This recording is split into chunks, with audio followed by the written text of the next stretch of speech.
who didn't turn their phone off. Oh, yeah, that could be my bad actually. Yeah, let's do that. I'd actually left it on purely for scientific purposes to make sure it was sharing the feed correctly. Of course you did. Yeah, absolutely. That it's actually live, which we are. So we're on. We're on. Have you told people we're on? Well, I'm working on it.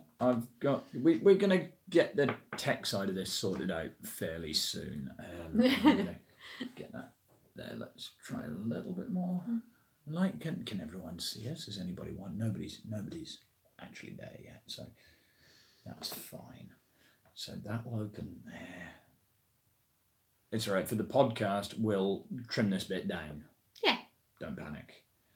I'm after the links, and then we'll put that out. Hi, Ewan. There.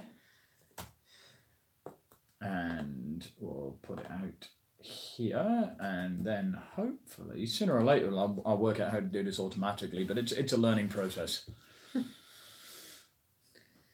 That's what we keep saying. It's a learning process. It's a learning process. So they should now both be shared over both sides. Yes.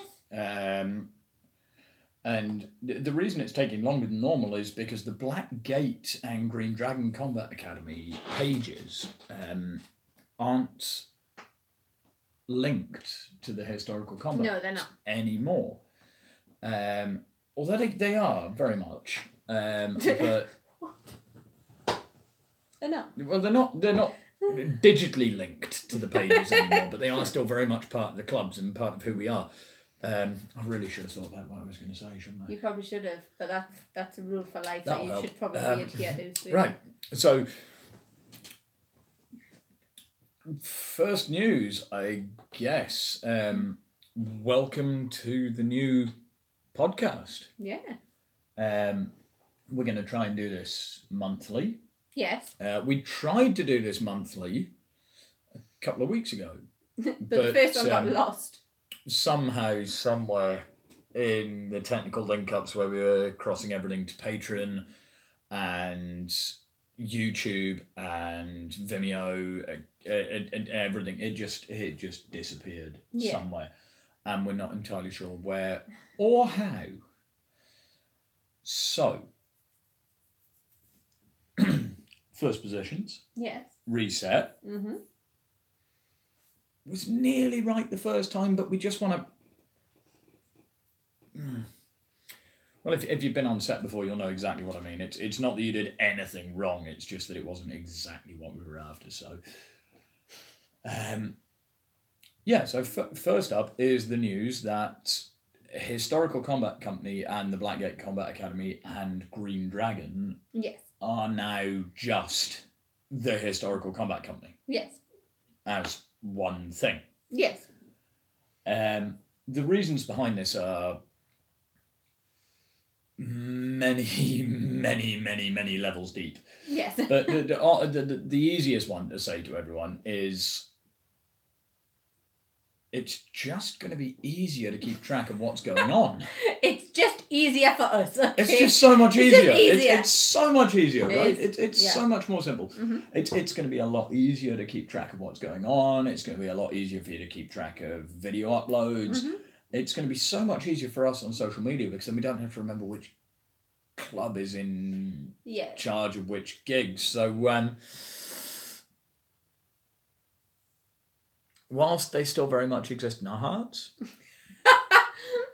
I think it's safe to say that the old club kit is now very much defunct. Oh, look at that. We are now the Historical Combat Company. Mm-hmm. Blackgate, for those of you that are seeing this on the Blackgate page or have found this on the Blackgate page and have come through to YouTube, Green Dragon, the same. The Historical Combat Company, it is official. We are just the Historical Combat Company. That probably wasn't the best intro. What? We are now the Historical Combat Company. What? We are just the Historical Combat Company. Okay. We are simply the Historical Company. We are now more than the clubs. Okay. Oh, it's got a bit of a Thanos thing going on there, hasn't it? Infinity War, by the way. Oh my God! I've not seen it yet, so don't worry. No spoilers. The all our podcasts will always be 100% spoiler free unless we warn you massively in advance. Yeah. So yeah, we're now solely the historical combat company within regard to the clubs. Mm-hmm. So that should make it easier for you guys to keep track of what's going on. Mm-hmm. That's the plan. So, with that in mind, there is now the Historical Combat Company YouTube channel. Yes. Which, if you're watching this, they're probably already aware well done. You've pretty much found out where it is. So, give us a like, give us a subscribe. Make sure the bell icon's on as well. And then you'll keep up with everything we're doing. There's our Patreon page. There is our Patreon page. And we'll stick a link to that down. I can never work out which side it is at the minute. Is it down here? On YouTube, it's down always there. Underneath. It's down, but it always seems to be off to one side. No, it's down here or it's down there. It's just down. Or I can do one of those silly floating bubbles and go here when we back review it, but I can't do that live, obviously. No. There'll be a link. But yeah, there's the Patreon page. And there's also now our new Amazon affiliate link, which means that anytime you're watching any instructional videos or anything that we give you through Patreon or through YouTube, anything we're using in the videos will be linked down there, and you'll be able to find it and buy it directly through Amazon, and that'll mean that by doing that you're also contributing a little bit towards to the club itself. Yeah. So you'll be helping us out. Mm-hmm. So, as Andreas would say, without further ado,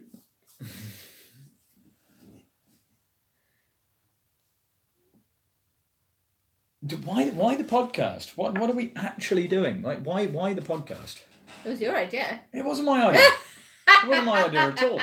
Because it's a good way to keep everyone in touch with what's happening, upcoming shows, upcoming gigs, upcoming training opportunities for new people wanting to join the club. It allows us to have a sounding piece on current entertainment and historical industry things that are happening. It also allows the public to engage with us and see who we are and what we do. Ooh. And that might have been a mistake. It might have been. And the MP3 will actually go out as an MP3 download for our sponsors. Speaking of which, our sponsors, big thank you to Soul Cavern, Liz and Michael Midgley, Ewan Cronin and Vicky Rem, who are all of our sponsors. If you would like to sponsor us, you can go to www.patreon.com/The Historical Combat Company, where we've just launched a new reward, which is... there's a new reward, isn't There's the super sponsor. Do you like stuff? Do you like things? Do you want more of stuff and things? Become a super sponsor. Yeah, basically. And we'll send you out like a loot bag. It's every 3 months you get kind of like a goodie bag of just stuff that we've decided to send you. But yeah. I'm not being rude, guys. For those of you that are watching this, every time I look down to my right-hand side, I've actually got the laptop down here, so it's showing the comments live as we're going through. So if you're watching this and you want to leave a comment or you want to give us a shout or ask a question, I can actually see it. It was just Phil Jackson's once just popped up and said good luck, and it's like, thank you. And I looked down and went, oh, that's a bit weird. The other one is we are sort of experimenting with lighting. We're losing the light a little bit. I quite like the romantic mood lighting. Last time we did it, before the gremlins attacked, it was pretty dark, so we just shot a few lights at us. This time we've got like a dropping light level, so I've got out of shot this wonderful, like, I'd like to say Disney Pixar, but I know they'd have an issue with that. Probably. We've got a desk lamp, basically.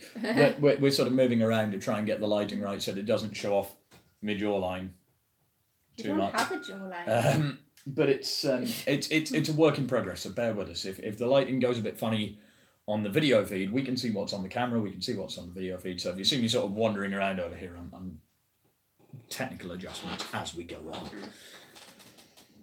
So, sponsors done, Patreon done, YouTube link done, crossover done. Oh, what was the other really important one? There's something massive happening at the Roman forts this summer. Gladiator Challenge. Which we currently have a competition running for. Yes, we do, for another 4 days. Yeah. Are you feeling brave? Yeah. Do you want to tell them what the Gladiator Challenge actually is? Well, no. that might be no, that'd give the game away. Yeah. That'd totally give the game away. Maybe. It's meant to be a challenge. You're not meant to know what it is. The Gladiator Challenge is an idea developed from the training that our guys have gone through to do the gladiator shows. What if you're brave enough, stupid enough, daft enough, or your mates sign you up for it?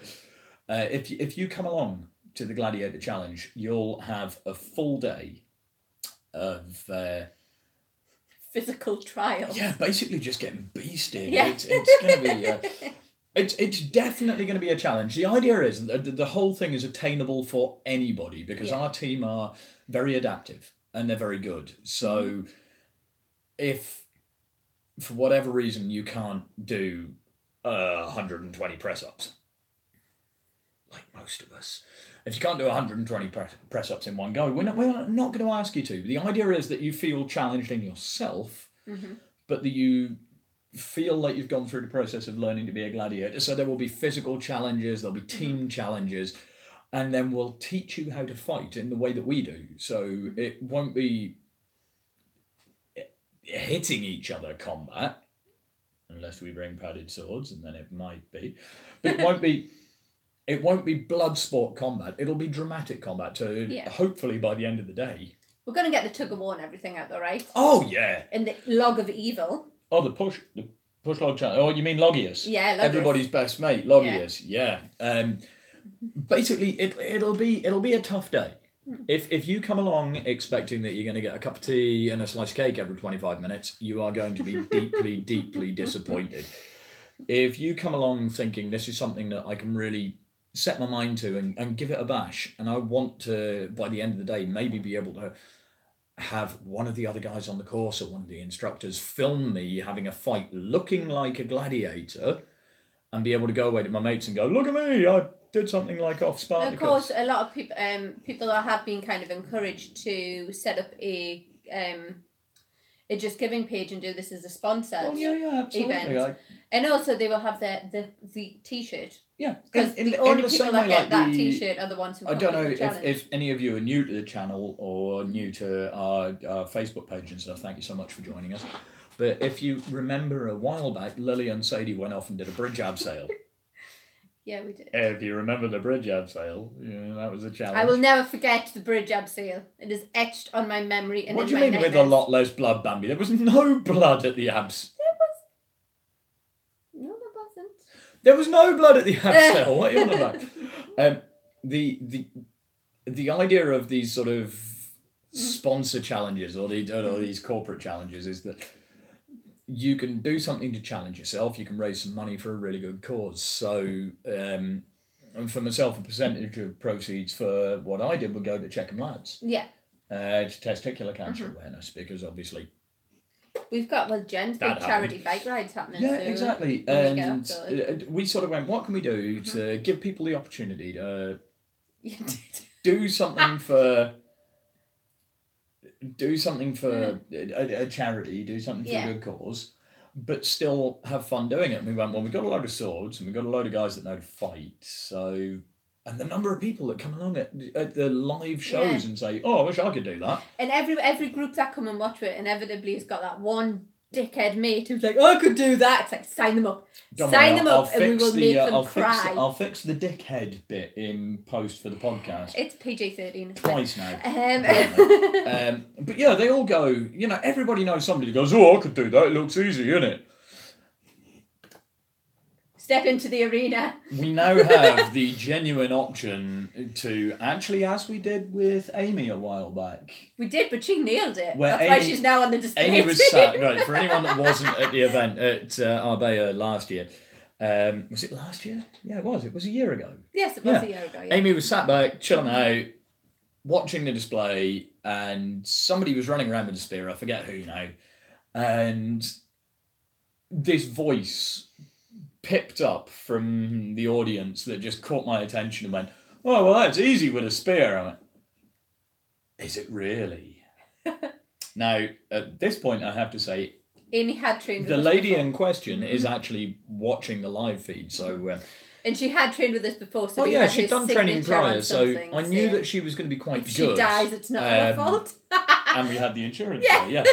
But I went, "Come on then.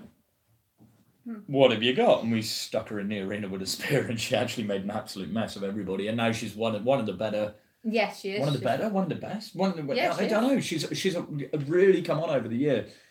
She was one of the highest scoring on the last training. Yeah, it's a really good fighter. Which actually, to wrap up on the Gladiator Challenge and then beautifully segue into the next section, the Gladiator Challenge, it's not there to defeat you. It's not there to break you. It's there to be a tough but enjoyable experience, and that doesn't mean that everybody that attends the day will be able to complete every single one of the challenges, but we'll certainly try and build it so that you can achieve something, most of the challenges, because not everybody's going to be able to fight with a sword and shield. Not everybody's going to be able to run up and down with the sandbags, Amy.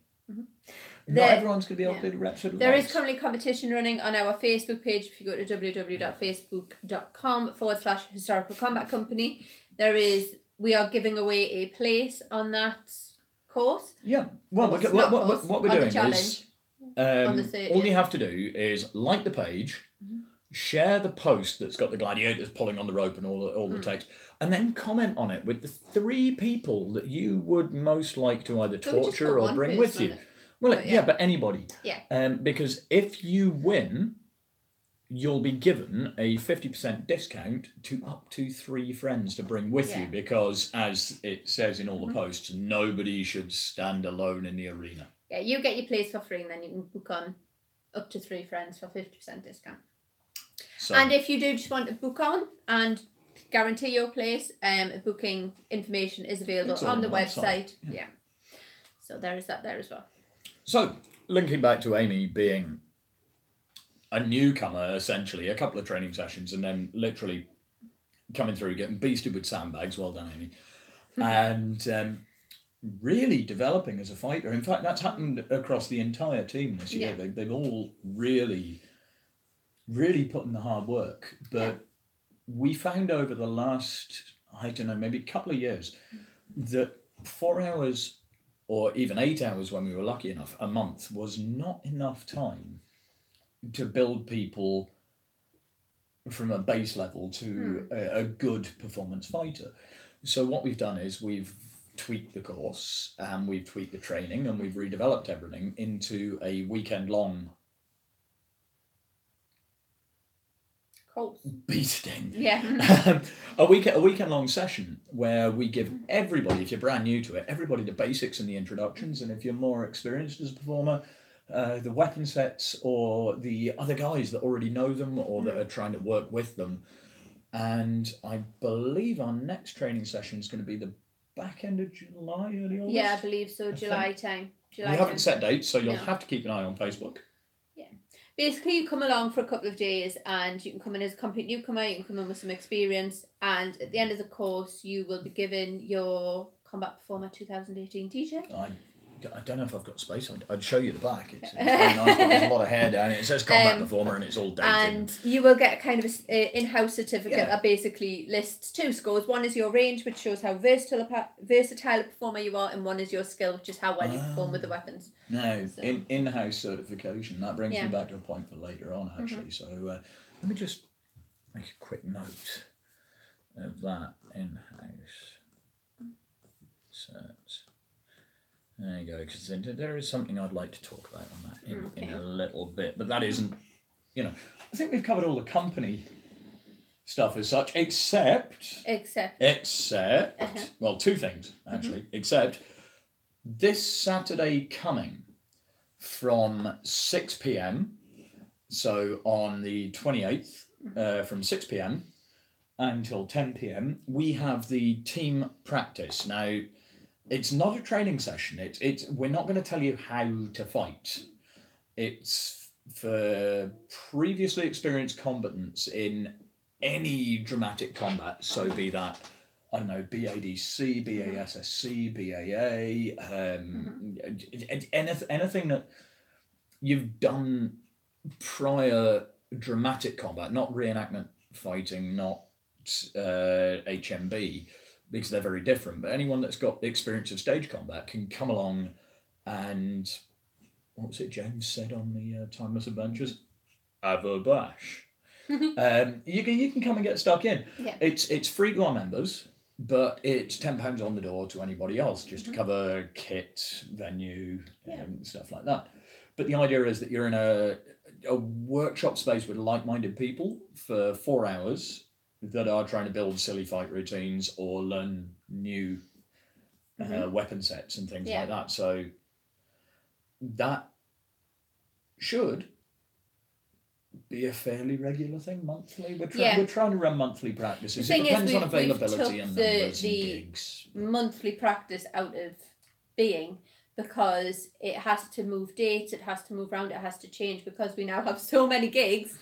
Yay, everyone gets money. Yeah, we now have so many gigs that we need to tailor it. Thursday anymore. No, we need to tailor it as well for the practice and rehearsals. Which is a real shame, because I liked annoying a snowboard company with the fact that we'd be using every third Thursday. But it ties into the rehearsal time for the guys who are working. I'd like to think that everybody that was on the training weekend certainly progressed. And I mean, I know, having seen them as fighters, and everybody moved on, and it's a very different format the way we work. We work for live, so it's more a process of slightly over exaggerating everything you do to make it work for the audience.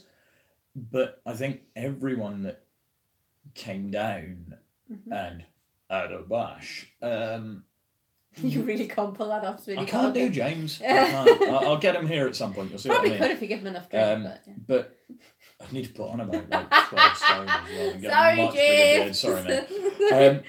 But I think everybody really progressed, and even the guys that came into it going, "Oh, I'm not sure," and have maybe 1 or 2 weapon sets that they were comfortable with. I think everybody went away being really, really. You and I am not phoning him. No. In fact, he should be on the line. No. But yeah, I think everybody went away certainly having developed, and because of the format that we have, it's not so much you will do this and you will do this and you will do this. It's you should be doing this. Yeah. And you should be doing it in this format. And then go away and work with the guys that you've got and see what you have. We don't necessarily do set routines. The weekend courses offer learning, and the practices offer for sure. Practicing. That's kind of... Yeah. And whereas before we had 4 hours a month to cram all of that in, plus fitness, plus everything. So we're not playing that game. For those of you that are listening on the podcast, I'm just going to deviate slightly to YouTube. Mark Burdiss, what did I miss? Well, you're just going to have to go back and have to rewatch when we're listen to the first 23 minutes on the podcast, or rewatch it on Patreon or on YouTube. That'll be a shame. This won't be on YouTube for more than 3 or 4 days. It will. Last one wasn't. I know. Technical grammar. Yeah, we've played around with the training format because we genuinely believe that we like to give more to the guys that are on the team, because some of them are really, I mean, we've got guys that are training for the stunt reg, we've got guys that are... It's not just that though, from a purely business point of view, we now have ongoing contracts for paid gigs, and we need the rehearsal time. Yeah, we do actually. We need the performance and we need rehearsal time. Well, it's not rehearsal time though, is it? Because the whole way we build everything, the idea is that you don't have to necessarily, unless it's a specific script, you don't have to rehearse it. But if it is a specific script and it is a specific rehearsal, we don't expect our performers to pay for that, because who the hell pays for rehearsals? No, which they never do. But if you pay for your training and you pay for your skilling up, and then you go away and go, right guys, we've got this show, let's take a day and meet up in somebody's back garden and do the rehearsal. As always happens, motor sheds or... But now we have these Yeah. practices that we use those for. So. But the practice sessions are there to look at new weapon sets, and they're there to be, again, in the environment of people that are learning at the same sort of thing as you. It's a multi-use session. If you're there just to practice, it's just a practice. If you've got a show coming up, it'll be used as rehearsal. If you've got a particular skill that you need to, like I say, they're free to our members, and if you're not a paid up member, they're £10 on the door, and that just goes to help cover the cost of the venue and the wear and tear on the kit, because we've got these awesome new training swords.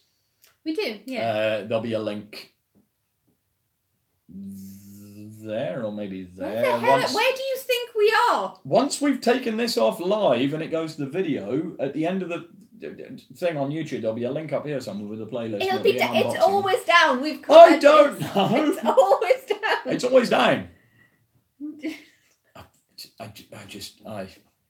Right.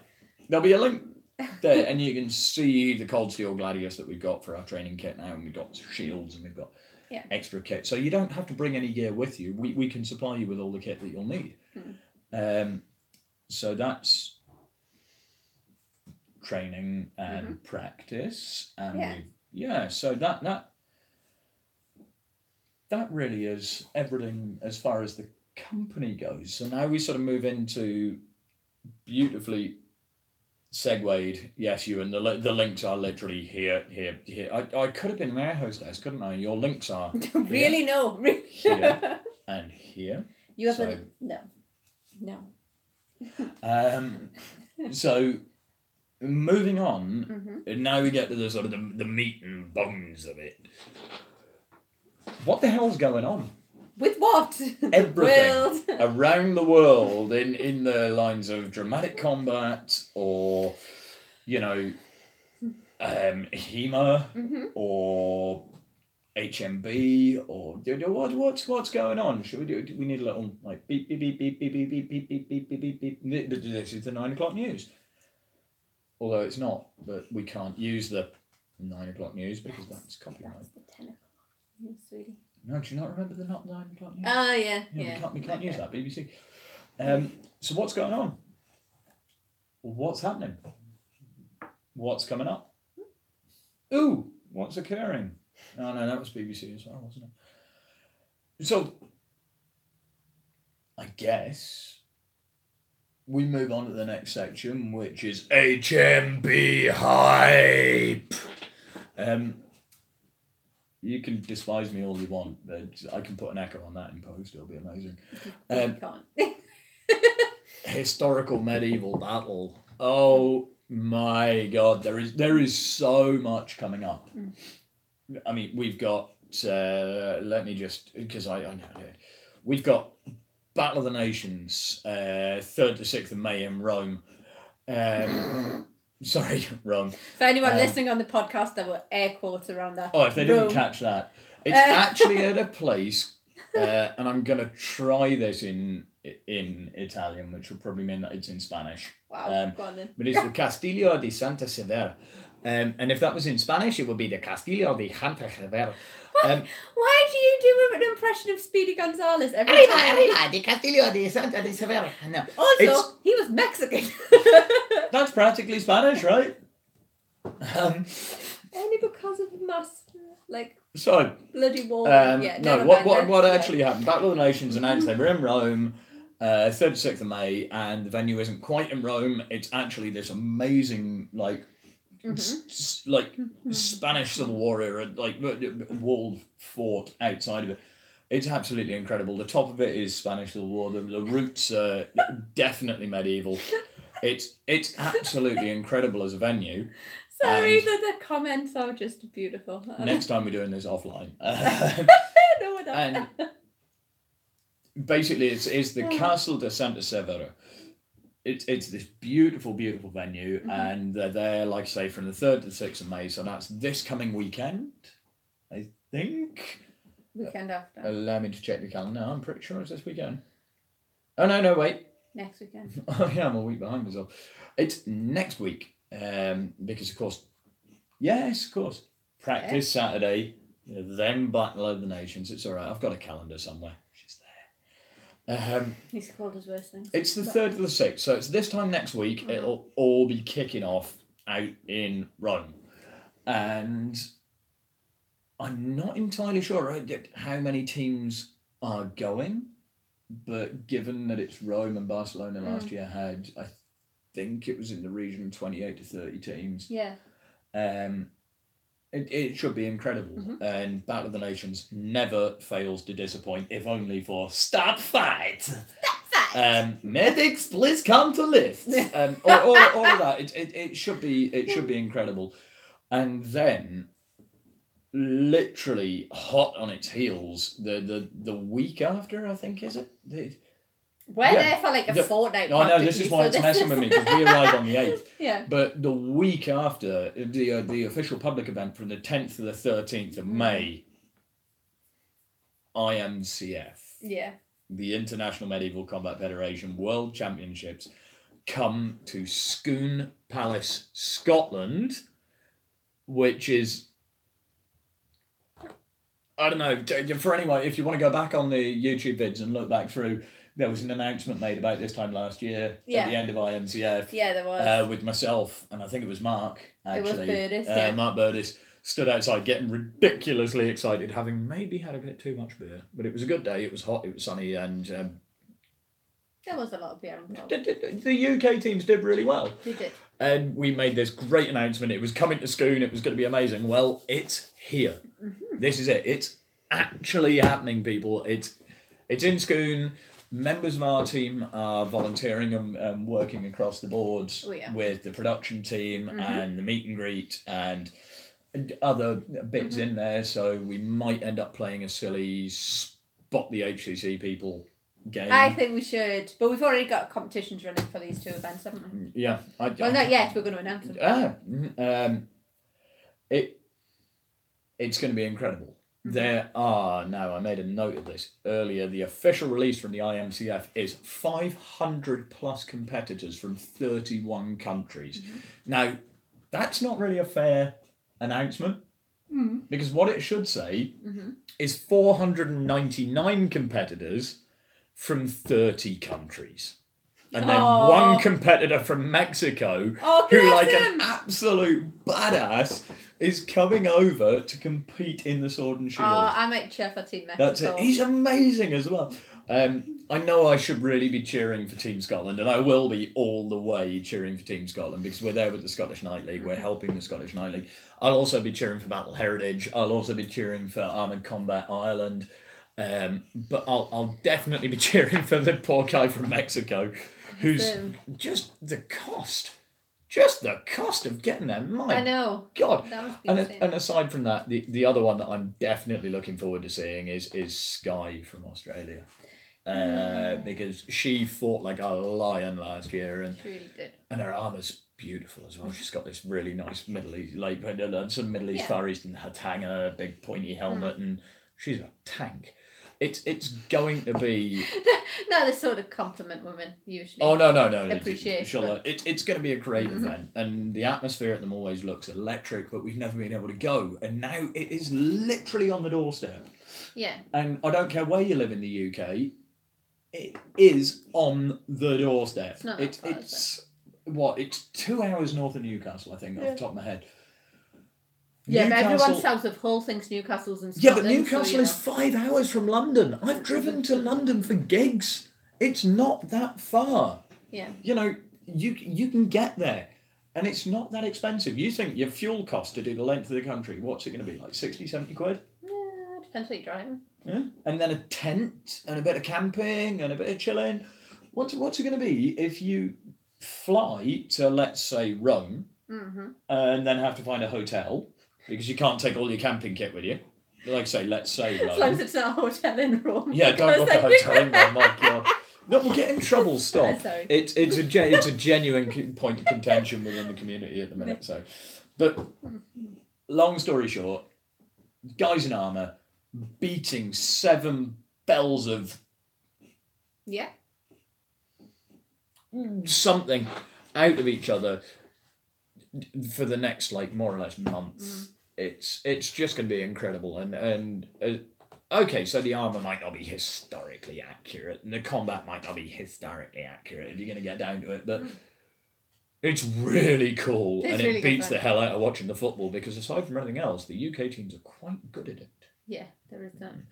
Now, Do you want to announce the competitions that are running? I was going to say, do you want to do that just while I pull up and try and find the Is that because you can't draws? remember the details? Of No, the it's not so much that. I'm trying to find the draw lists on Okay. here, so I can see Basically, what's going on. if you want to enter the competitions are, as you remember earlier on, we said we've launched a new super sponsor tier on our Patreon page, which will involve you being sent goodie bags every 3 months. If you would like to get one of those goodie bags just for having it without having to really do anything, what you need to do is be subscribed to us on YouTube and comment on this video with your prediction for who is going to finish first, second and third in the overall medal sort of tables on IMCF and on Battle of the Nations. We're going to give away 2 of these goodie bags, one for the closest right guess on IMCF and one for the closest right guess on Battle of the Nations. If 2 people guess the same thing, we will put their names in a hat and draw one out. What? We're not going to put them in armour and make them kick out of each other. We don't have the insurance for that, really. We don't have to. They can do it. If you're both really close, 9-foot hazel rods, and you can fight it out, the winner can then send us a message. The other one will be dead, obviously. So, Burtis, no, you cannot enter, because you'll already be there and you'll have insider knowledge for the first 2 or 3 days before the competition. So as far as this competition goes, you must have your predictions in before the opening ceremony. Yes. Okay, so for Battle of the Nations, that will be around about, I believe, 8 in the morning UK time. And for IMCF, it should be 9 a.m. Are we stopping the guys from... The guys could enter, couldn't they? No. Okay, no. You can't enter. Gordon said so. No. It wasn't me being the mean That's a person little for bit once. like asking somebody at the Grand National to place a bet for you after he's walked round the winner's enclosure and had a look at all of the favourites and like sized them up. And because by that point, will have How been do you think horse racing people make money? inside jobs. And there's no point giving another T-shirt to Birdies. I mean, This is very true. He's We're already not saying got the one goodie for the bag training will week. definitely have T-shirts in. It may have other stuff in it. We don't... Honestly, I don't know yet because I'm still pricing it up from suppliers. But it you will will have win a cool you stuff will win in a it. goodie bag. It will Yeah. be one of the goodie bags that will be for our super sponsor. Yes, it will. And it will be for the people that are closest. Of course, if any team members watching do want to get their hands on one, they could always tell all of their friends and family members to subscribe to the YouTube channel and enter for them. That's allowed. Now, I have to quantify this a bit. We are not looking for first, second, third in each category. No, overall medals table. What we're looking for is first place, second place, third place. Overall medals. So, Battle of the Nations, we've given you a freebie. Russia. And then. Right? So, what we'll do, if Russia take first, which everyone expects them to, let's be honest. They didn't last year. No, they didn't. No, they didn't. No, but Russia not. Yeah, but let's say if Russia do take first, we'll give you a gimme. And you'll have second, third, fourth, effectively. So if Russia is your first choice to win, make sure you put a fourth. No, just do first. Oh, come on. Everyone expects Russia to win. Yeah, but they didn't last year. No, but they did kill a couple of people. They did. Just guess first, second, third in the medals. So first, second, third, medals table, overall at the end. Now, that means individual medals. So in a 21v21, in a 5v5, in a 3v3, in a 10v10, polearm, except Battle of the Nations don't do polearm, do they? Or do they now? Sword and shield, sword and buckler, single sword, or the Kamalenko, the triple threat.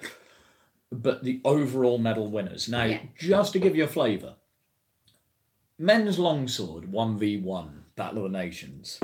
Group A, United Kingdom. Woo! Italy, still good. So good. Brazil, still good. They'll be jet lagged. Hungary, still good actually, because if it's Botan, it could be Pavel on longsword. In which case, he's amazing. France, they cheat. Sorry, am I not allowed to? This is a completely unbiased podcast. France, okay, still a good team, and then Russia. So my predictions for men's longsword category 1v1 are Russia, UK, France. They're not putting them in no, but that's category by category. But that's where I'm saying I'm looking at the stuff that's available online, and it's all on Battle of the Nations. If you go to Facebook and go Battle of the Nations and look it up, all the information's on there. You can draw a good idea. So from those three, I then go, right, they're probably going to win a gold, silver, bronze. Then going across to, let's say, they do polearm. There you go. Polearm. Russia.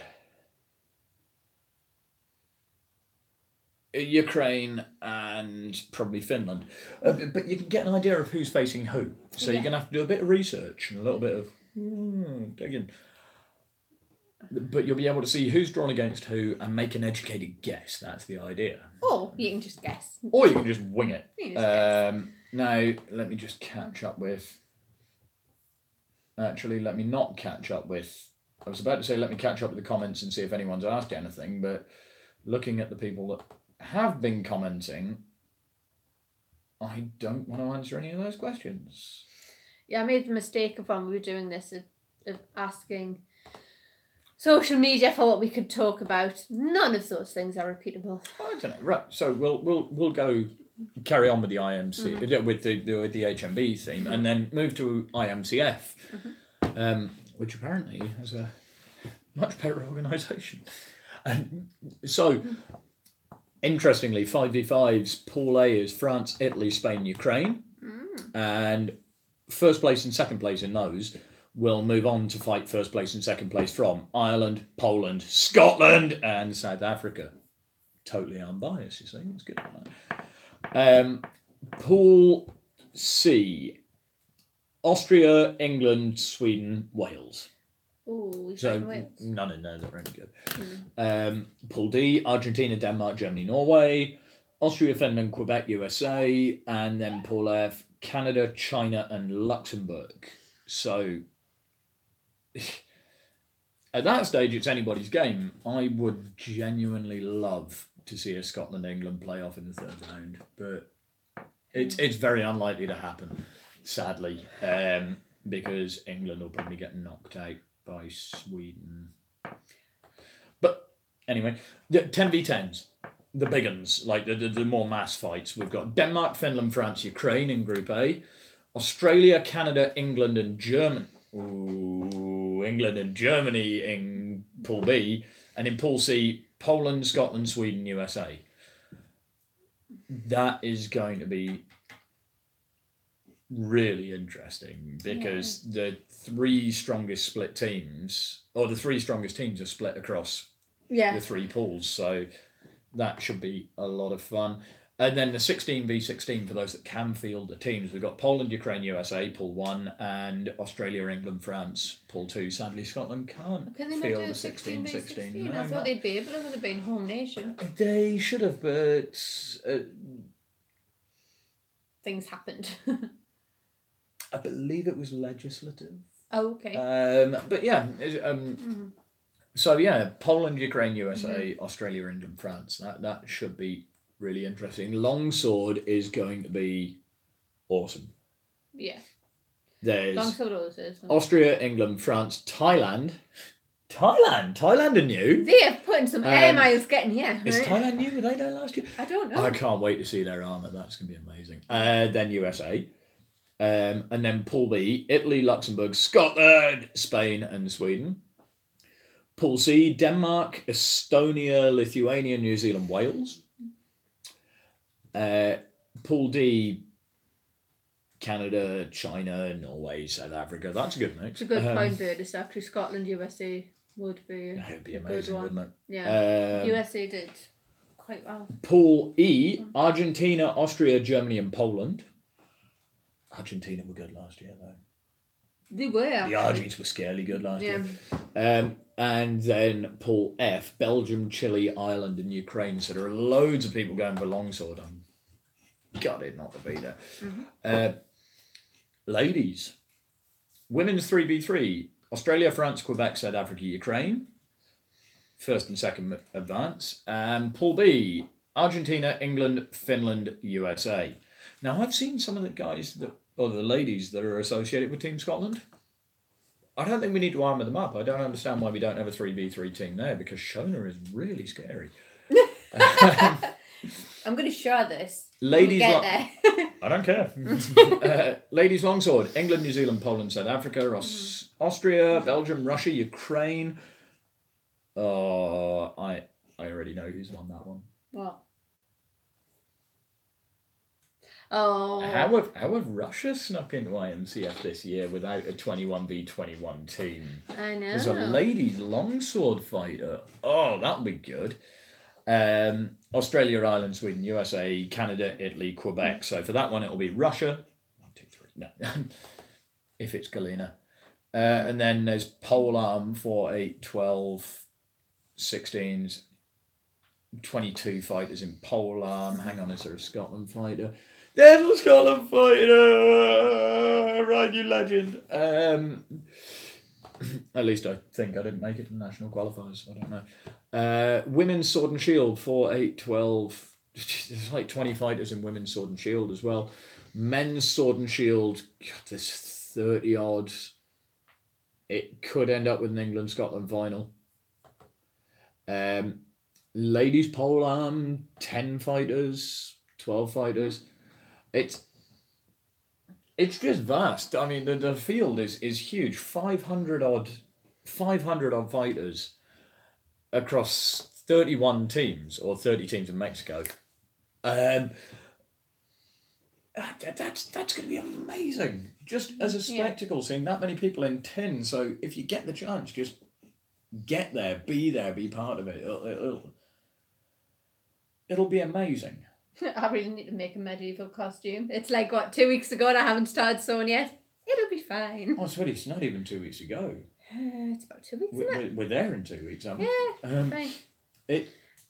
It should be amazing. I think my record for sewing a medieval costume together is like 6 hours or something. Now, if you can't be there... Pretty sure most of it was kimbled or stapled, but it was fine, it worked. If you can't make it to IMCF or Battle of the Nations for whatever reason, make sure you give them a like and a follow on Facebook, because they always post the live streams, and they always live stream through YouTube.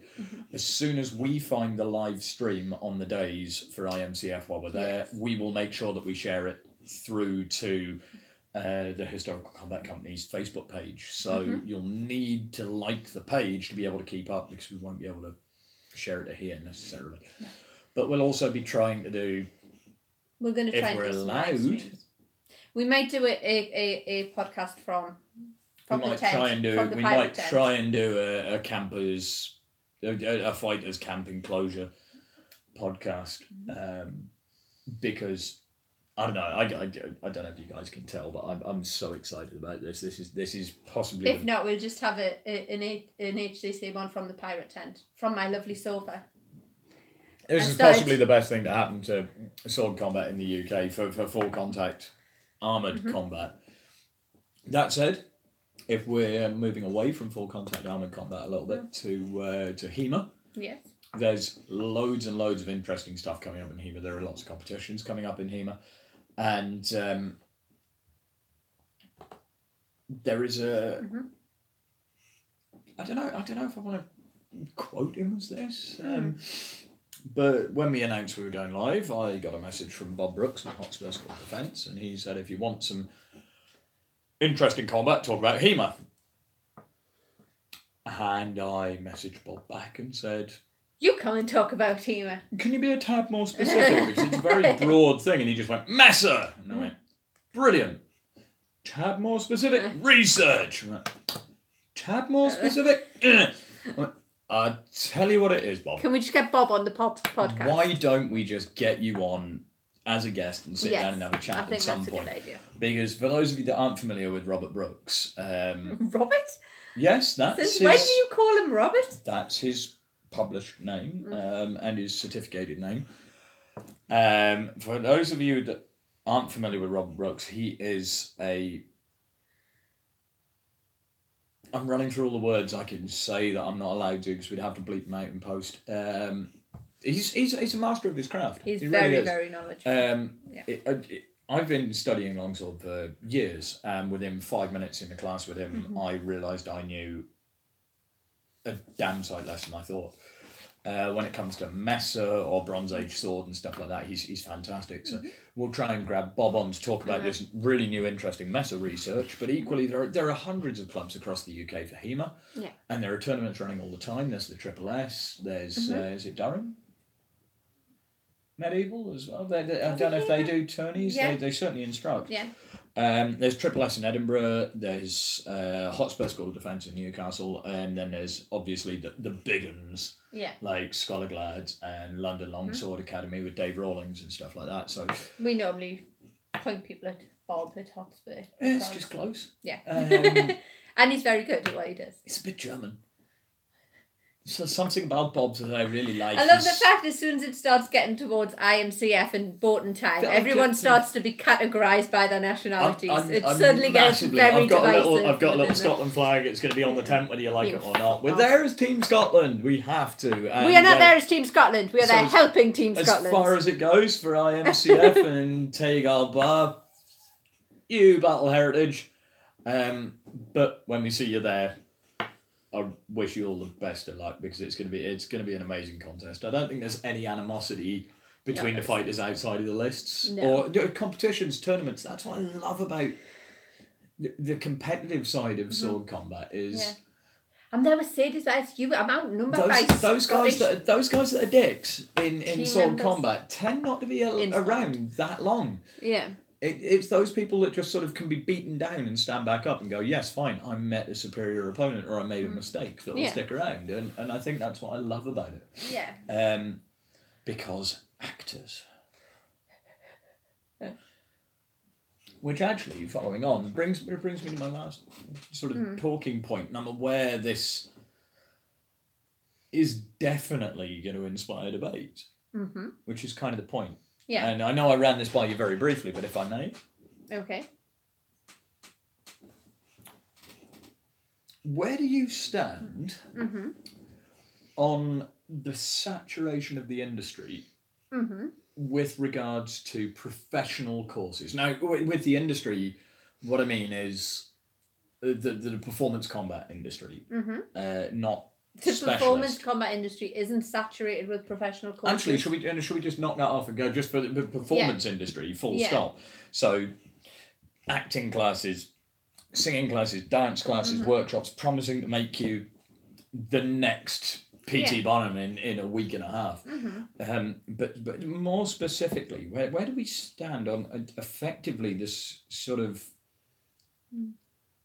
or where do you stand on this feel of saturation of the market of so many courses that aren't necessarily accredited? And I have to sort of counter that by saying I know we're not accredited, but we don't. We actually kind of are. Well, we kind of are, but we don't tell people that we're going to get them working film and TV. No, we don't. We're always very clear on that. We say we do live shows and dramatic combat for stage. Yeah. The courses, the skills we teach do obviously carry across to screen, and a lot of the guys we work with do screen TV work. But I don't think the market is in any way saturated by good quality courses. Oh no, but I think the market is definitely saturated. It's definitely saturated, but I wouldn't necessarily say by good quality courses. And I don't think it's something that necessarily needs to be regulated in-house, if you like. I don't think it has to be regulated by some sort of board that governs it. I don't think there needs to be some sort of council of providers put together, because I think what needs to happen is the people who put the courses together, who run the courses, and the people who are looking to invest their money just maybe need to have the information given to them and be a little bit more savvy about checking the information they're being given and the credentials of the people. What is really frustrating is when you see companies that say, and we've seen it ourselves, we sit around in management meetings like just not in disbelief at where people are throwing their money. I'm nodding. Yeah. When you see companies advertising come and do this course, it's accredited by, and you know for a fact it isn't. And accredited by equity is always a good one. Yeah. Unless it's BADC or BASSC. But yeah. Or Spotlight. It's accredited by Spotlight. Spotlight don't accredit courses.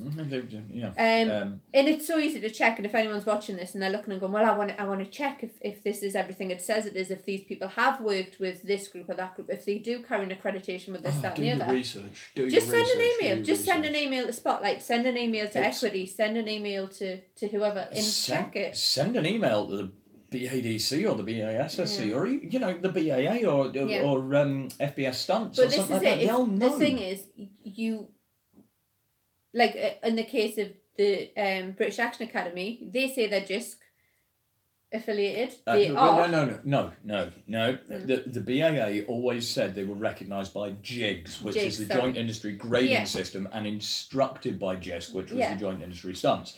But that's so easy to check. Yes. You can just message those people and go, is this correct? But not this year. No, because there's a lot going on. Because of But bringing that back down, because the problem isn't with the big providers, it's with the smaller guys. I've loved the time I've done with BAA. I've had an absolute blast. It's with the smaller companies that are coming through. You said the name of a course in the title. I had a blast. Where? Like, for example, when we do the courses, we don't accredit the adult courses. We offer an in-house certificate, so you can say, I've done this level of work with these guys, and because we are building up connections within the industry, it does kind of mean something. We are accredited through the British Arts Council with the National Arts Award. But that only covers up to 20. That allows us to run courses from people aged 11 to 24. Yeah. If you're an adult, you will still get exactly the same standard of teaching and course. You just won't get the accreditation because the British Arts Awards courses do carry UCAS points and stuff. But they're within. But the issue is that, sorry, I know I sort of said what was your thought. If I jump in, this similar sort of thing for the way dramatic combat and stunts and HEMA and everything. Nowhere actually has a governing body officially yet. No. I mean, I know JISC is and to be honest, there, or the British Stunt I don't think it Register is there. Yeah. There is no actually recognised NGB. You can't go to somewhere and go, I want to do a National Governing Body Award in stunts or dramatic combat. This happened around about 20 years ago in the outdoor industry as well, with climbing and mountain leading, where there were a load of guys that were really good at it. Yeah. But then suddenly more people got interested in it and more people started doing it. Yeah. And then they felt the need to go, oh, well, we really need to sort of police this a little bit, because there are loads of guys coming through and everyone's going, oh, well, I've been doing it for years. And they're throwing guys off cliffs and they're in massive danger. So they brought in a national governing body. Now, I'm not saying by any stretch of the imagination I want to see that happen. No. And JISC was fairly self-regulating. And I hope the British Stunt Register will be fairly self-regulating within it. But there is still no legal requirement in film to use JISC or to use qualified stunties. No, there is. But the industry is kind of live or die by reputation. Absolutely, yeah. If you employ idiots who do idiotic things, you're going to be classified as an idiot. And nobody in this industry wants that. And that's what it comes down to. Think I have to fire half the team. But no, absolutely.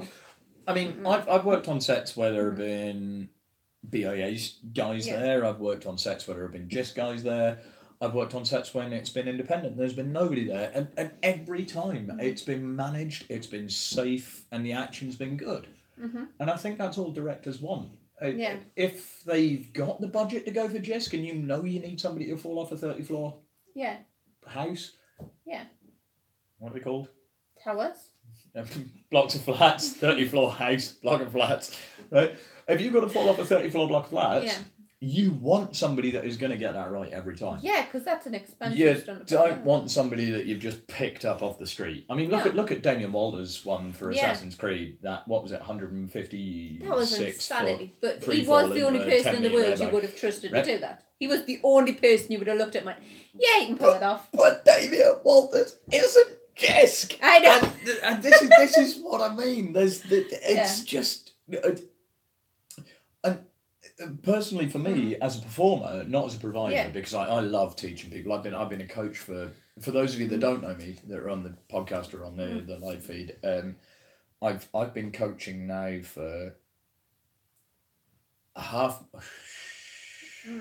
I've been coaching for half my life. Yeah. As an outdoor instructor and as a climbing and kayaking instructor, as an archery coach. And I love teaching people. It's why I enjoy sharing what I've learned for the live performances with other people. Yeah. Does that mean I'm qualified to teach other people?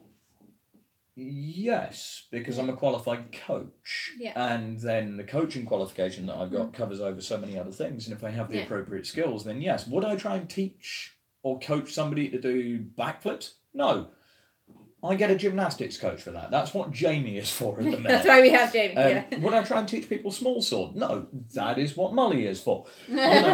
Because I'm never going to be awesome at everything. Yeah. And I like to have a team of people around me that are really good, but that can coach equally, because it's very different being able to instruct and say, do this, do this, do this, to being able to coach, which is developing people. But I think the idea for me as a performer of having this, from 4 years ago, there were 3, maybe 4 governing bodies. Yeah. Or not governing bodies, 3 or 4 providers across the UK that you could learn stage combat with. Yeah. There were 2 providers across the UK you could learn stunts with. And not stunts to go on film sets, but like literally learn to fall off stuff. Yeah.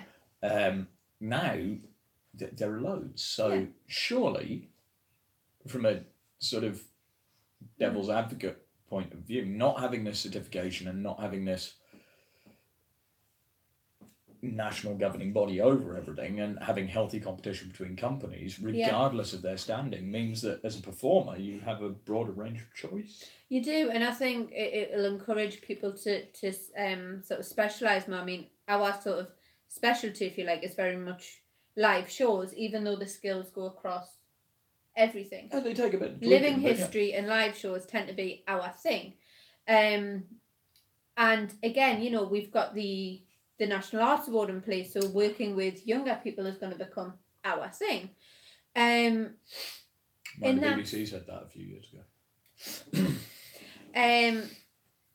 Yeah, we probably won't now, thanks for that joke, but never mind. But it's... Just look at the camera for 30 seconds, we'll pull it out in the edit, it's fine. That was a little one slipped in there for you live streamers. Oh, probably shouldn't have put... I'm going to stop. So I think it will encourage the training for more sort of specialty areas, rather than having a couple of companies who try and teach a little bit of everything and it kind of be one shoe fits all.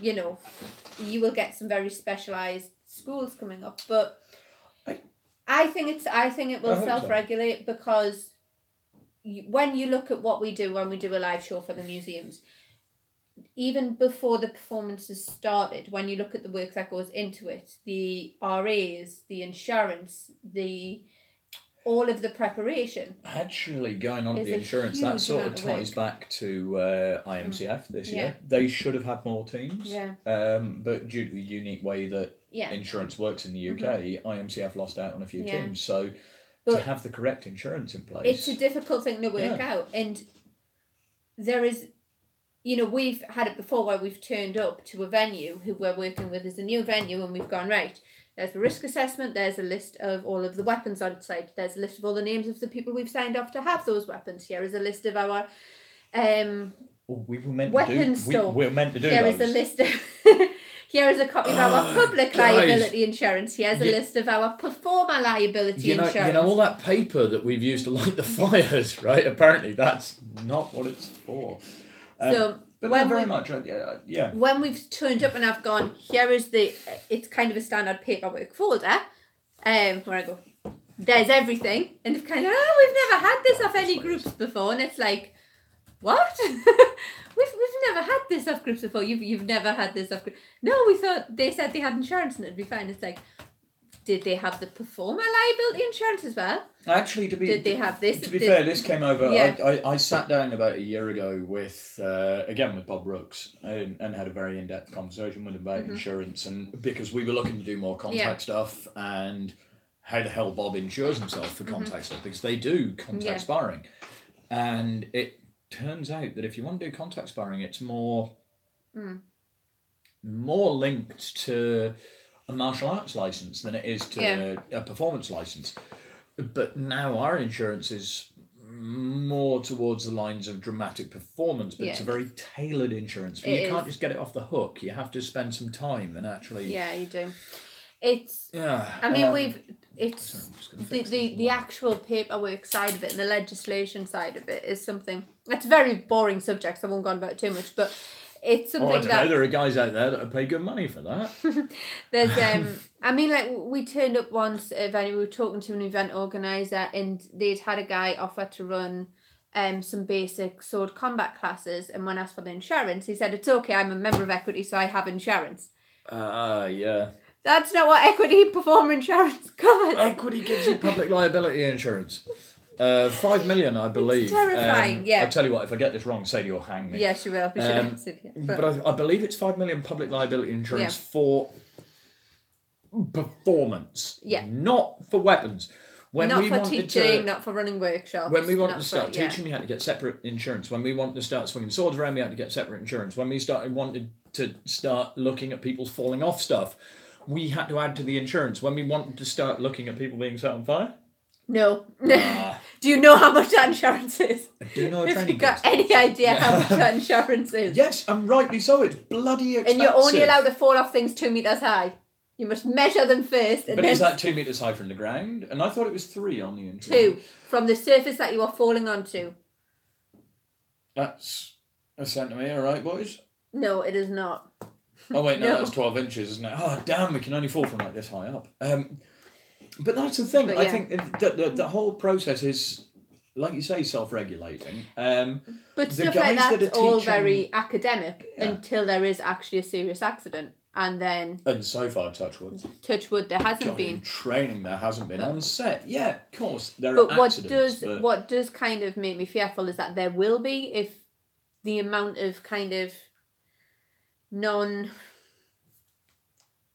professional's not the word, if non-responsible teachers and I mean, I'd say what I've learned. Yes, I've gone through the BAA quite recently, but that's because I want to do camera stuff. Yeah.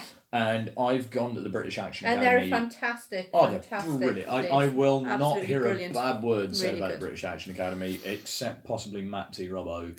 And he can go and stuff himself. Me and Sadie did say some bad words about them after phase 1 when we thought we were going to I've die. done my phase 3. I've done my phase 3 and I brutally bombed it. Yeah. And that was on me. Yeah. But I thoroughly enjoy the courses. I enjoy the coaching. I love the hands-on time with Andreas and with Noel and the other guys that are really up there in the industry, because you learn so much, you make so many contacts. But I didn't go to that to learn to teach. No. I went to that to learn to perform for camera. Yeah. I've been doing live shows and theatre combat for...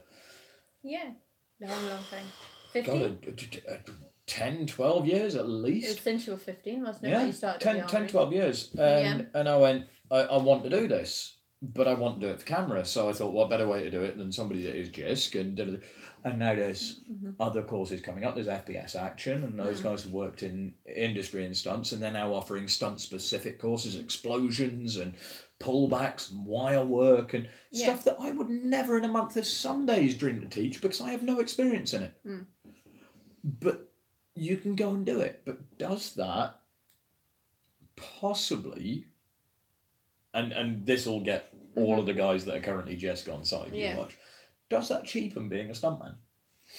That you can just literally drop 50k in cash and walk on the set as a trained stuntman? Given the current upheaval that's going on in the industry, what does being a stuntman even mean anymore? Being able to fall off shit, being able to be blown up, being able to fight with shit, being able to fall off shit, being able to blow up shit, being able to fall off shit, being able to drive. On a paperwork accreditation point, at what point do you actually qualify as a stuntman? As soon, and currently still, as soon as you are signed off by JISC. Cool. And that is your 60 days set. Yeah. And your 6 skills. And the tests. And as soon as you have completed those in your logbook, you go on to a probationary JISC member. For anyone that is interested, I'll try and find a link. I know that Andreas has the JISC criteria on the BAA website. Yeah. And it's about a tenner download, I think. Or Oh, yeah, last time I it's got checked. the full, yeah. But I'm fairly sure it's available for free if you do a bit of internet digging. I don't know. But all the criteria and everything, anyone that's a member or patron, if you're interested, send me a message and I will break it down for you with all the qualifications and stuff. But you need these skills across your different skills. You need certain modules. They're gymnastics, high diving, sub-aquas, swimming, motorsports, horse riding, martial arts, which as soon as it becomes the British Stunt Register is going to be black belt now, not second Q. Really? And there is rumour of a fencing qualification coming in. Doesn't say what sort of fencing, but this is the problem is it's very much in a time of nobody knows. Until October this year, if you are training for the Stunt Register, the advice is continue training as if you were training for JISC. Yeah. After October, it wasn't November, but after that sort of point in the year, they're going to publish new requirements and things may change. But if you are within a year of completing your logbook, as I understand it, they will accept your tests up until next year. Okay. It's all changing loads. JISC is 10, 12 years old. Yeah. And it's been around for a long time and was, with the movement and the speed that the film industry's worked at, they've looked at it and said, is it still a valid construct? Is it still something that actually works? And the members of the JISC committee have sat down and gone, maybe not, actually. Maybe what we need to do is, what the hell is JISC anyway? You know, the Joint Industry Stunt Certification Scheme. Or Joint Industry Stunt Committee. What the hell is that? Yeah. Unless you're a stunty, if somebody says to you, oh, I'm training for JISC, you haven't got a clue. It makes no sense. Now, if somebody says, I'm training for the British Stunt Reg, or I'm training for the Stunt Register, the words Stunt Register are actually in the name, so it sort of makes sense. Yeah, it does. But it has thrown a lot of us that are training into a massive period of upheaval, especially if you've not done any of your tests. Yeah. Into a massive period of upheaval, going, well, do I keep doing trampolining? Do I? Yeah. Do I keep doing my high diving? Yeah. Do I take up professional sport fencing? Is that going to be a thing? Yeah. Are my motorsport qualifications going to be valid that I've just spent £20,000? But this is what I mean. For the guys that have really worked at it, and I mean really worked at it, and not wanting to paint myself with that brush because I'm a long way from it yet, but self-included, don't have the money to throw at it. No. Don't necessarily have the full-time time to devote to it because we've got jobs. Yeah. But we're really passionate about getting on the Stunt Register. Do these training courses that basically offer you come and do it for a week and you'll be at that level, do they cheapen the qualification of the guys that have been there for a long time? No. Do they? No, because those guys, the guys who are doing it for the sake of a week are skilling up existing skills that they have from previous kind of pursuits. Oh, but that's very different. But they're not stunt guys, so they can't cheapen the title of But there stunt are person. people out there now that are advertising, and I mean it's not any of the reputable suppliers. It's not BAA, it's not FBS, it's not Movie Works. But there are guys out there now saying, and it's not I forgot his name now, Darren Diver in Cyprus. It's not the guys that are saying on the stunt training groups, and if you're training for the Stunt Reg, there are groups you can join. It's not the guys that are providing the courses for them. Yeah. It's the guys that are somehow worming their way onto those pages, like on Actors UK, and suddenly going, I do a headshot, £5, very good, be amazing, special for you. Where are you based? Mumbai. How are you going to do my headshot? Oh, we email it to you. You know, I know that's taking it to a very, very hard extreme. The reason it's funny though is because it's actually happened. But we've actually had a post like that. But the thing is, they'll say, oh, we do a black belt for you via internet. And And you go, Mint, what school? Doesn't matter, my friend. Any school you like. We do black belt for you. And then suddenly you're this black belt martial artist. And the first day you turn up on set as a qualified stunter, you get the shit kicked out of you. And the first day you turn up on set, you get the kicked out of you. Because you don't have a clue what you're doing. There are guys in the industry now that are willing to... I mean, God, if somebody turned around to me and said, I tell you what, give me $5,000 and I will make you British Stunt Register level and you will be able to sign on. I'd be tempted. I'm not going to lie. Yeah, but there's give me $5,000 and I will get you to that stage and you will get to sign on in a week. Or there's give me $5,000 to sign up for this ongoing training for a year. Yeah, but that's what I mean. It's the week-long, like, we will get you their training courses. And the thing is, it should never be that because there is a contributory evidence section within the BSR and within JISC. But they are changing there are it, guys so out there hopefully that we'll are get rid of literally that. shouting their heads off saying, take this course and we'll make you amazing. Do this week with us or do this 3 days with us and we'll get you film work. Do these 3 days with us and I'll teach you to be a longsword master. You know, and it just... No, it's rubbish. But like I say, I think it self-regulates because how long can they get away with doing that for? Long enough, apparently, because it's been going on for several years. It has, but people have to, like I say, it's up to people to do their homework. I mean, it's like when the guys talk to us and they talk about coming and training with us. We never promised the guys. Sorry, that weird lean in. There was a message popped up there that didn't pop up on the laptop, and I was wondering if it was keeping on. Thanks, Ewan. Good night. Basically, we've never promised any of the guys that they're going to be rich, famous movie stars. It'd be wonderful if they were. Oh, I don't know. I've promised one or two of them that. But most of the guys that come to train with us, either they're doing it to as they're already actors and they want to put it as an additional skill on an acting thing, or they want to do the live action stuff. And the guys who've consistently trained and done the live action stuff have all said, any money I've spent on training courses, I've earned back plus more. Don't be daft. They've all spent it on kit afterwards. They've all spent it on kit, but they've never been out of pocket from training with us, and that's what we say to them. Yeah, you know. I think the thing is, if for me as a performer, if I'm looking at a course, for example, I'm trying to learn to dance, laugh all you want. I've looked at a few providers that say, I'll get you there in a week. I know they will not get me there in a week. No. And then I've looked at a local provider who is a very talented, would she want me to call her a dance mistress? I don't know, with Hildy. She'd probably quite like dance mistress. Yeah, she probably would, wouldn't she? Would. Hildy Harland is an amazing choreographer and dance tutor. And I basically said to her, can you teach me to dance? And the first thing she said was... You know, in the same way that when you take your car to the mechanics, it was online, but I heard the implied intake of breath. That's going to be a big job. But I would go to her every day of the week because I know that she's good, and I know that she has professional credits as a stage performer. Yeah, I think the only thing I know, I've sort of brought this one up as a bit because there are a couple of courses at the minute that are out there that are really bugging me. Yeah. It's where people are asking you to pay £400 or £500 to go on a 1 day or 2 day workshop to learn to be a movie fighter. And they are going to teach you everything you need to know to work in the film industry. In 1 day. In 2 days. No, everything. From going from, this is a sword, this is a set marker, to get on set in 2 days. Which, I mean... I've done 50 odd. Yeah. 50 odd days on like actual BBC, ITV,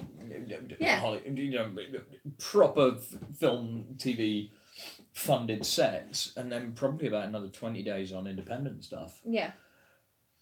And I'm just about starting to get my head around it. And you've done a lot of those as special action. Yeah, and I'm just about starting to get my head around it. I mean, realistically, I understand how the film set works, but I mean, I got that with a very short time, but I'm now starting to understand how the film set works. Yeah.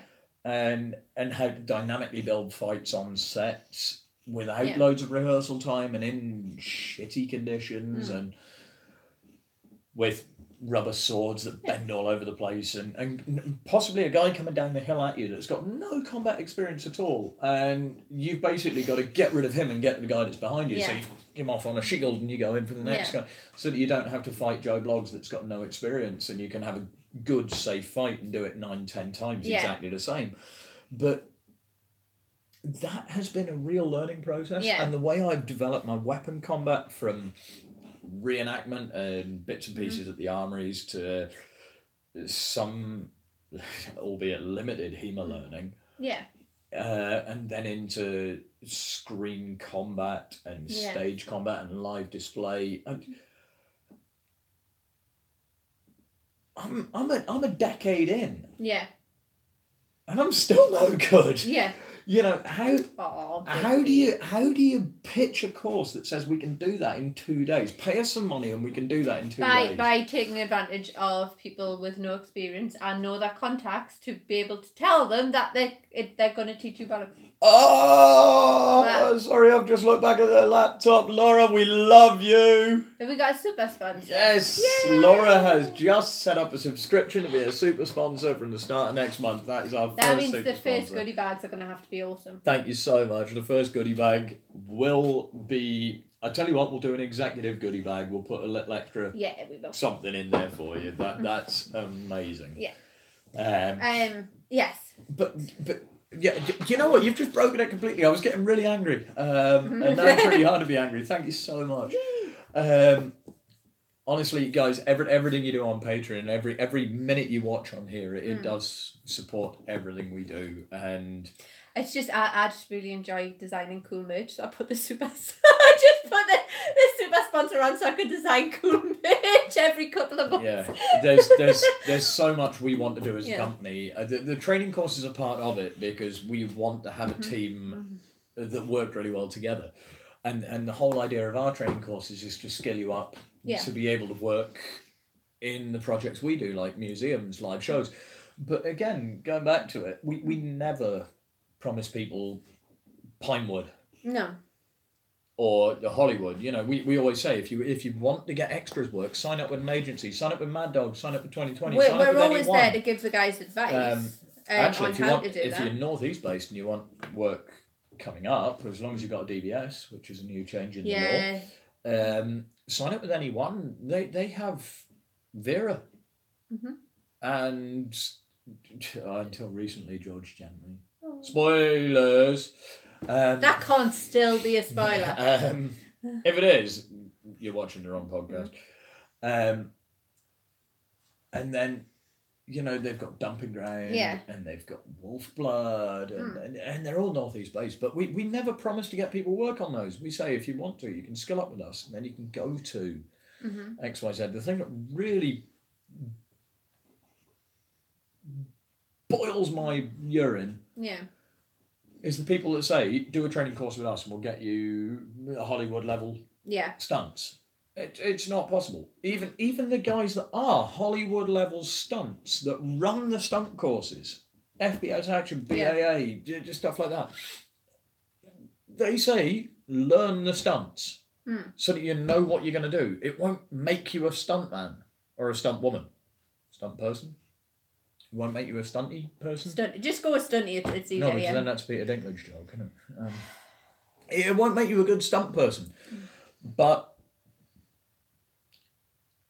or it won't make you a stunt person full stop. But it will give you a very good idea of what it is you're going to be asked to do when you actually get the set. And if you can't do it in training, you definitely can't do it on set. No. But none of the courses that I've ever taken part with have ever promised work. They've always said you could, but suddenly there's this influx of guys going, come to my course and at the end of it you'll be this. It's like the new thing, like a few years ago it was like, work on my movie for free and you'll be a superstar, and now it's like, pay to come on my course for 1 day and you'll be a superstar. It's just the latest con in the industry. I wish that had changed. There is still so much. Come on my movie and I'll make you famous. But people are getting wise to that. It's because they got that $1,000 wad of exposure and realised they couldn't pay their rent. exposure bucks. But Pay yeah, for nothing. I think the challenge is there are a lot of very talented people out there in the industry, and there are a lot of very talented performers. And I think West End has exactly the same problem. There are a million and one people that will teach you to act, that will teach you to sing, that will teach you to dance. But there are probably only 100 of those million and one that are actually any good. Yeah. And I genuinely fear it's the same within HEMA, within HMB, within screen combat, within stage combat. There are a million and one people that will tell you they're amazing and they can get you exactly where you want. But there are probably only... Actually, yeah, I really think there are less than 60 companies up and down the country that can actually train you to what you want to do, and even then you have to be quite specific. Because if you want to go into stage, you don't necessarily go to the BAA. You go to BADC or BASSC or RC or. And then there's all the specialties on top of that. If you want to be a stunt rider, it's no good going to BAA. As wonderful as they are, they can't teach you to stunt ride. Actually, that's a really good point. Yeah. There's Leslie Dono, the guys north of the border that are Jebra based, that are amazing trick riders and can teach you awesome stuff. Now, if you train with them, they work with the Devil's Horseman. Yeah. The Devil's Horseman work on set loads because it carries weight. Yeah. Because but it carries across more than just stunt riding. Like, for example, firearms. If you want to specialise in firearms, you'd go to 3 bags. You'd go to bear arms. God. Or go and do my brain's gone completely blank. Gun Rush. Yeah. BAA. But that only trains you in blanks and 2.2 and small cal. Bags has some weird army exemption. Go shoot guns. Go shoot really big guns. Do your level 1, get through it. Go do your level 2. But they actually teach you how to crawl up from the floor with a pistol. You look like a worm. It's amazing. I can't wait to go and do it. But there are so many specialty areas now that you need to consider as well. So. Hi, Elena. Sorry, just caught up. But yeah, it's how we said this podcast was only going to be an hour long. Yeah, but we did say the first one should be a 2-hour special, and the first one disappeared, so we've sort of been eking it out. Yeah, that's true. On that, do you need to top up a wine? I don't know. I've hardly drunk any. I think I might be ill. Yeah, it's got to that point. I'll tell you what. Let me take over for a minute and just sum up. I think. If you will, as far as this section goes, I kind of want a purple T-shirt that says it'll be fine or something, and do a bit of JPCs on it. And just it's fine. It's not a catchphrase. How to be an ultra stunty. First, you must pay £5,500 to a company of your choice, and then you must attend every single one of their workshops and training courses and believe in their so much that you buy every single piece of merchandising, every single one of their weapons, and then you attend every other course they accredit, at which point you will become a stunty. But no, actually what it is if you're a performer, be that an actor, or be that somebody training for the stunt reg, or be that somebody that just wants to specialise, really, because again, remember, there's no legal requirement for film and TV to use JISC registered performers. No. I'm not sure about the Devil's Horseman, but I know a few of the guys that I've worked with in the past on horse, as horse doubles, as riding doubles, not as horse doubles, that'd be weird, as riding doubles, are not JISC. They're just very talented riders. I was doing it off the back of the last training weekend, because one of the, as you go up the range levels, you have to have a certain amount of kind of additional skills from outside the club. And I was collecting a list of the guys, and I got a message off Mark going, riding? I was like, you can ride a horse? He's like, yeah? Yeah, apparently birdies can ride a horse. I didn't realise like scrumping for horses was a thing. But apparently it's one of those ones that I'm brutally short of, is riding skills. I'm really not good at riding. Horses terrify me. I'm good at sitting on them, and I'm good at turning them round. The minute they decide to do something for themselves, I make a bigger mess than the horse and fall off. I'm really good at falling off them, which weirdly was never in the stunt test for Didn't you spend like 2 weeks in hospital because you fell off one when you were about 15? Yes, and then I learnt how to fall off a horse very, very quickly, and it wasn't too... It was a long time, but anyway...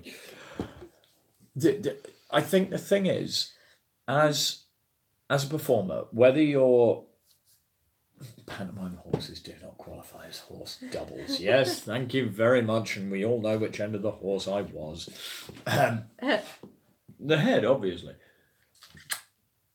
I think it goes without saying, whether you're qualifying, well, it obviously doesn't go without saying, so I'm going to have to say it, but if you're an actor, a performer in any way, shape or form, training for the stunt reg or just wanting to specialise,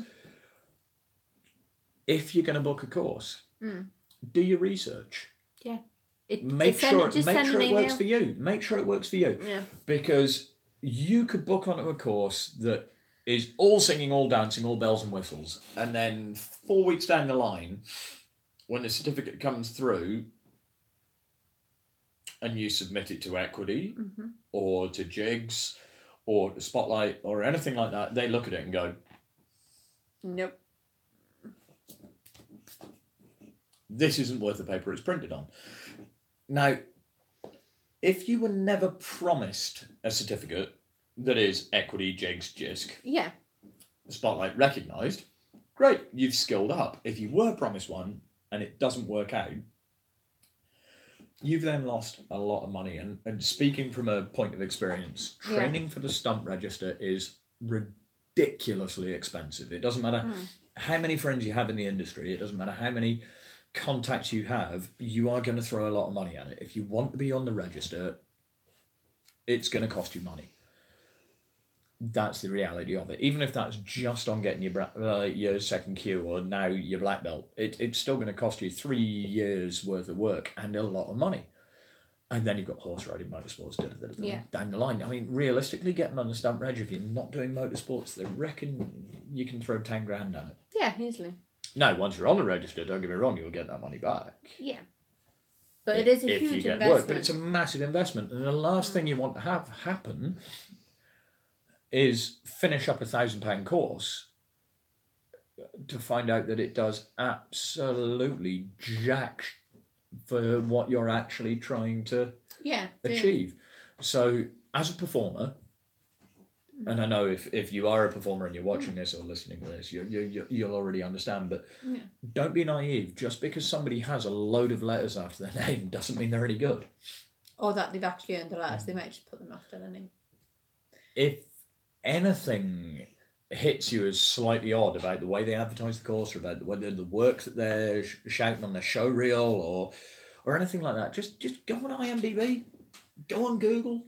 See, I'm always cautious of IMDb because you get these people who turn up as literally like an essay, invent themselves a character title and then add themselves on IMDb. On the whole, if you look across IMDb and Google and then look at their Spotlight or their, I mean, God, even Star Now. Yeah. You know, or Mandy, is it? No. To be honest, I do a lot of Facebook stalking if people are telling me they are all this and all that. Yeah, actually, if they're a licensed stunt performer, they'll probably have a Facebook page. Just honestly do your research and make informed decisions. And that might mean if you're watching this, you look at our training course and go, actually, that's not for me. Good. Because none of us want to waste your time or your money. And specifically, we don't want to waste your money. I'm quite happy to waste people's time, but I'm not happy to waste their money. Yeah. So if you look and say, well, I want to work in film and only film, ever, you could come and do some basic screen combat stuff with us. I think it's the cost point as well because you'd have to our find 2-day course is, we haven't finalised the figure on it yet because the last one was entry, but £1,000. And we can get you work at Pinewood Studios 9 days a week. Our 2-day course is coming in at about... it's within the 100-120 quid range. Yeah, it's kind of between 100 and 150 quid, which is £50-60 a day. So it's an entry-level price point. But it's hands-on time with people that are skilled and hands-on time with people that are more skilled than you because it's not a removed course. You're not all brand new. No. So it's yeah. There's difference between paying 120 quid for an intro course and of course that it will get you an in-house certificate, some good experience in a reference, because we quite happily give people references who've worked with it. Sorry, and paying like £600 for that course. Can I just dive over very briefly? I've just worked out who Arlena Trix is, which is very misleading. Have you just realised that's Sadie? I don't follow her on YouTube. Say hi to Laura as well, because Laura's on here now. But Laura, our first Super Sponsor as well. Oh yeah, Laura's there as well. Yeah, hey Laura. But yeah, Sadie's absolutely right. If you do have any queries, and you're with Equity, then you can speak to Equity and check and see if they're a bit shady or a bit unhand, because they do have a blacklist. So honestly, as performers, normally if people are trying to scam you, they'll say they're accredited or recognised by someone, and it's normally a very public company who you can message, really easy email. To check. Yeah. Just do your research. And you know what? Actually, I'm gonna pull it out there and throw out the first thing Andrea said to us when we went down for phase 1. You did your phase 1. I did my phase 1. Sadie did her phase 1. Jamie's just done his phase 1. The first thing he says to you when he sat down, he's looking at all the swords and he gets the big TV up and he goes, "If you are going to do a role, research your role. Don't be the guy that turns up on set without knowing anything. Research, recce, rehearse. Research, recce, rehearse. Yeah. Research, recce, rehearse. It's there. It's there. It's there." I'm going to send him a copy of your Andreas impression. It's not good. I'm not. I'm going to learn. The thing is, though, I'm going to learn a windmill. And then I'll send him an impression. No. Action. No. The thing is, you've not heard him do that. Right.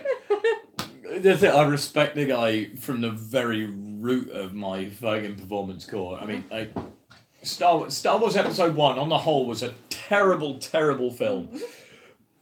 But that lightsaber fight. It was awesome. Oh, God. As soon as I booked on BAA without even knowing who the guy was.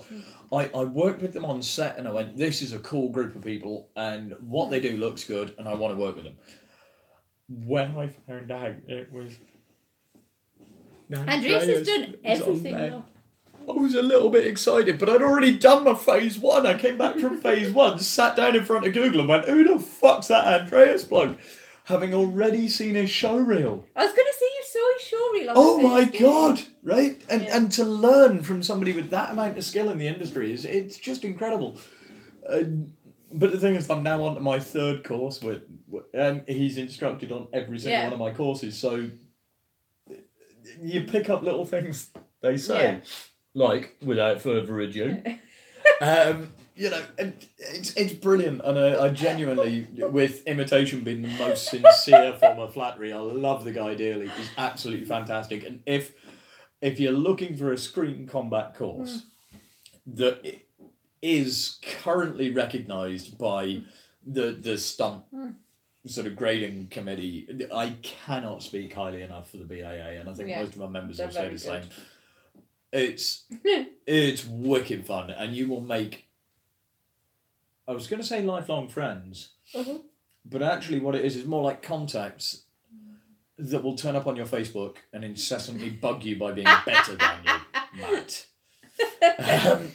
But no, you will. You'll make friends in the industry that will stay with you forever, and they'll be doing different things. I now know a semi-pro wrestler, a mocap guy, 2 professional parkour free runners, some massive lass with insane curly hair. Love you, Cody. You meet amazing people, and then you come home and you meet more amazing people because they want to meet up and train. So it's cool. Yeah, and I can only imagine the BADC and the BASSC is exactly the same. I haven't yet done any of the courses, but I am really looking forward to it. We need to get Phil here. Yeah, we do. We need to get Phil. He looks like Terry Pratchett's stunt double. He's like, imagine Terry Pratchett was like a He-Man ninja. Terry Pratchett was a He-Man ninja. Don't ruin my dream. He-Man ninja. Have you not seen the bookshelf? It's out of shot, but just imagine there's a massive bookshelf there that is literally Terry Pratchett. That's Phil. He was a He-Man ninja. Difference is Phil had the insurance to be a stunt double.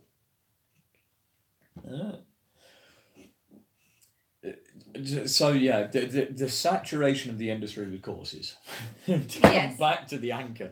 Back to where we originally started. Because that was a bit of a tangent. We were off here somewhere. I tell you what, we were off here somewhere adjusting the light. I don't necessarily, and like I say, I was purely playing devil's advocate. I don't necessarily see it as a bad thing. No. But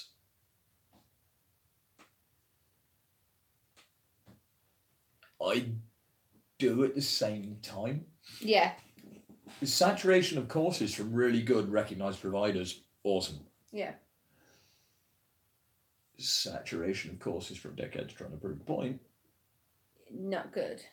Not so good. So really, to sum up, I think we can come back and just say to sum up, just do your research. I've worked out a way to identify knobheads, by the way. Since I got my new phone, it's got a thing on it where you can take a picture of something and it's like the reverse image search. Right. But you can do it if you take a picture of something. So if anybody comes up with you with a sword and goes, "Look at this Damascus steel I hand forged," you can take a picture of it and find out which company actually made it and then laugh at them. That's another one. But that is for another day. So honestly, guys, this is something that we're genuinely interested to see what you as people, you as HEMA fighters, you as HMB fighters, you as performers think. Where do you stand on the current position in the industry with accredited, and for the podcast guys, that was air quotes again, accredited courses or things promising you work? You've got to separate them because genuinely accredited courses are very good. That's why they were the air quotes. Yeah. Accredited courses and ones that are promising you work. Yeah. And then courses that offer you a chance to skill up and actually develop as a performer or genuinely get you work. Mm-hmm. But either way, do you find as a performer, as a practitioner, or as a stuntee that it's difficult to tell one from the other? Do you find that picking the right course for you is really difficult? What do you think the industry could do to help with that? Because it is a time of change, and the British Stunt Reg are crying out for feedback for ways to change, say, the world, but that'd be very dramatic, wouldn't it? So, that would be massively over dramatic. So let us know in the comments or over on our Facebook page.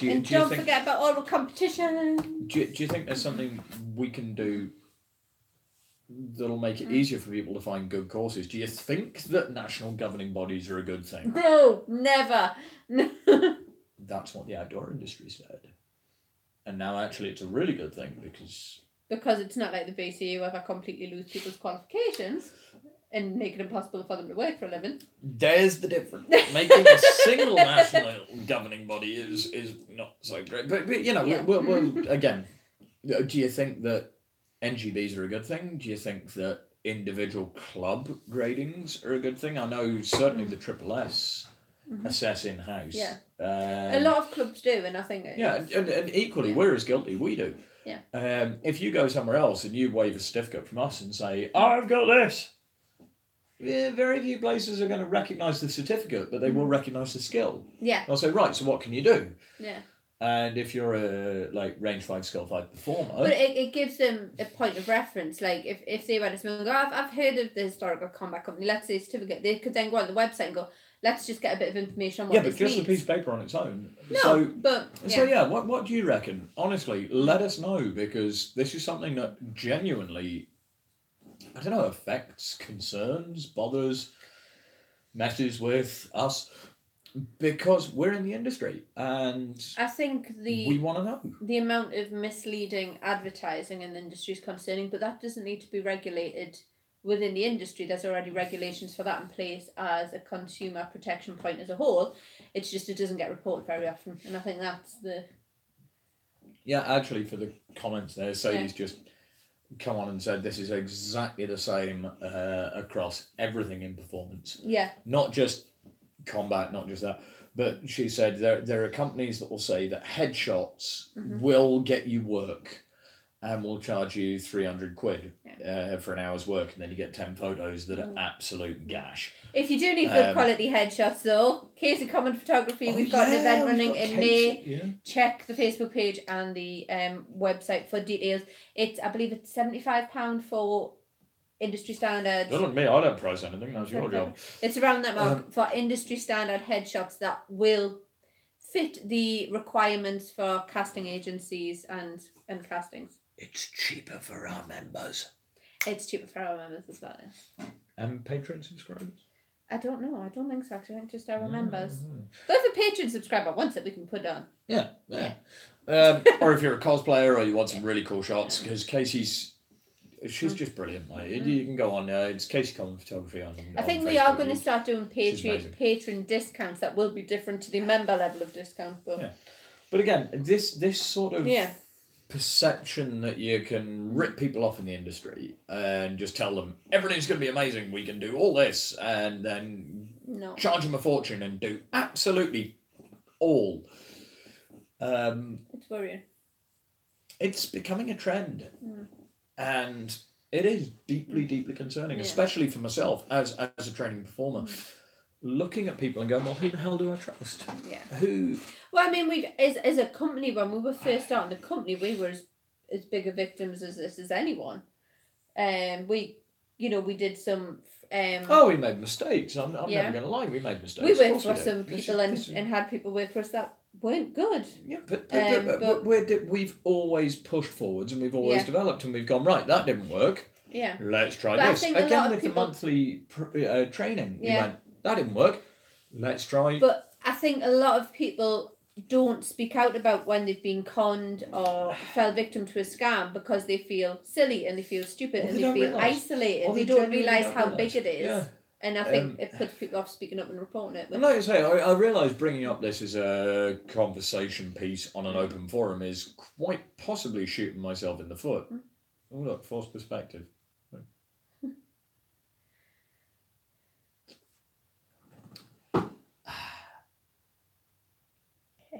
I'm not fixing that in post.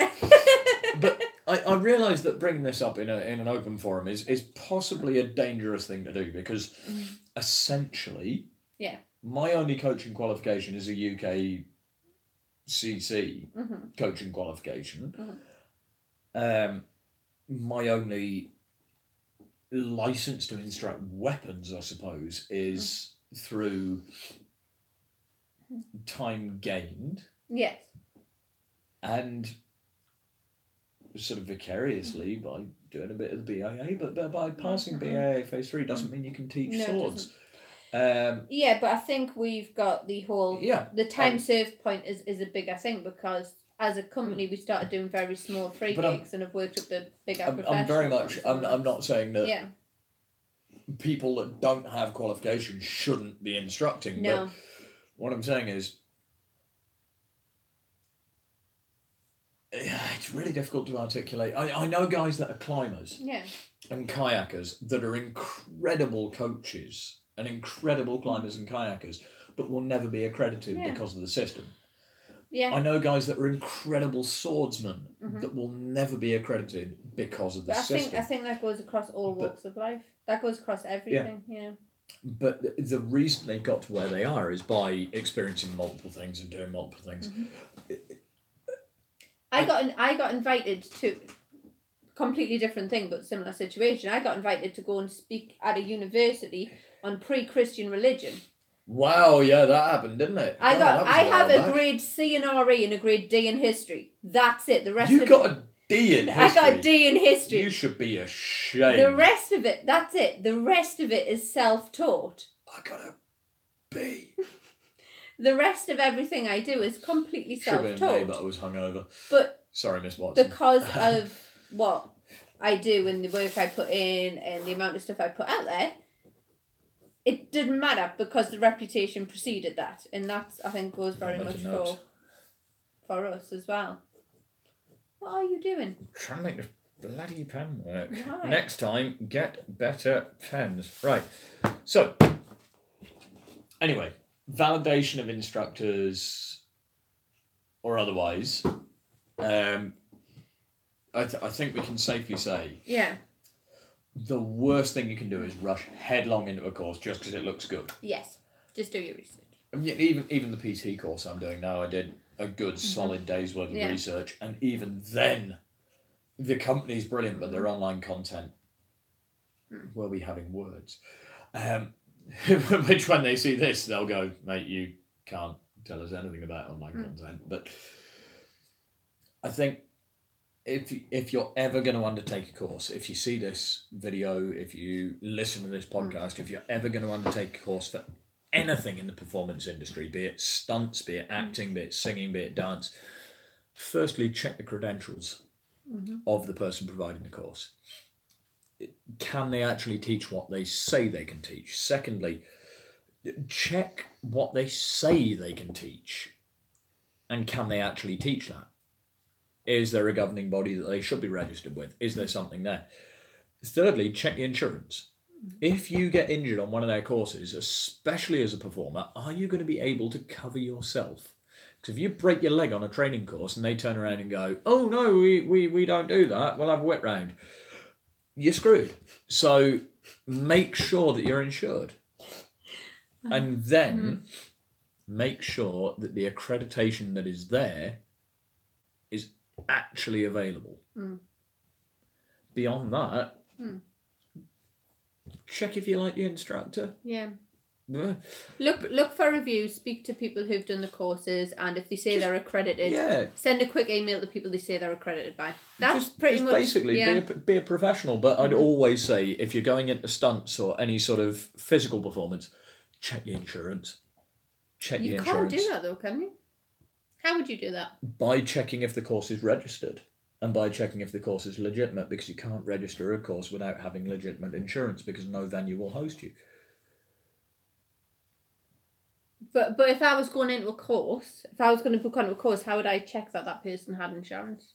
Ask them to provide a copy of the certificate if you were genuinely concerned. Yeah. And if if you say, can I have a copy of your insurance cert? And they say,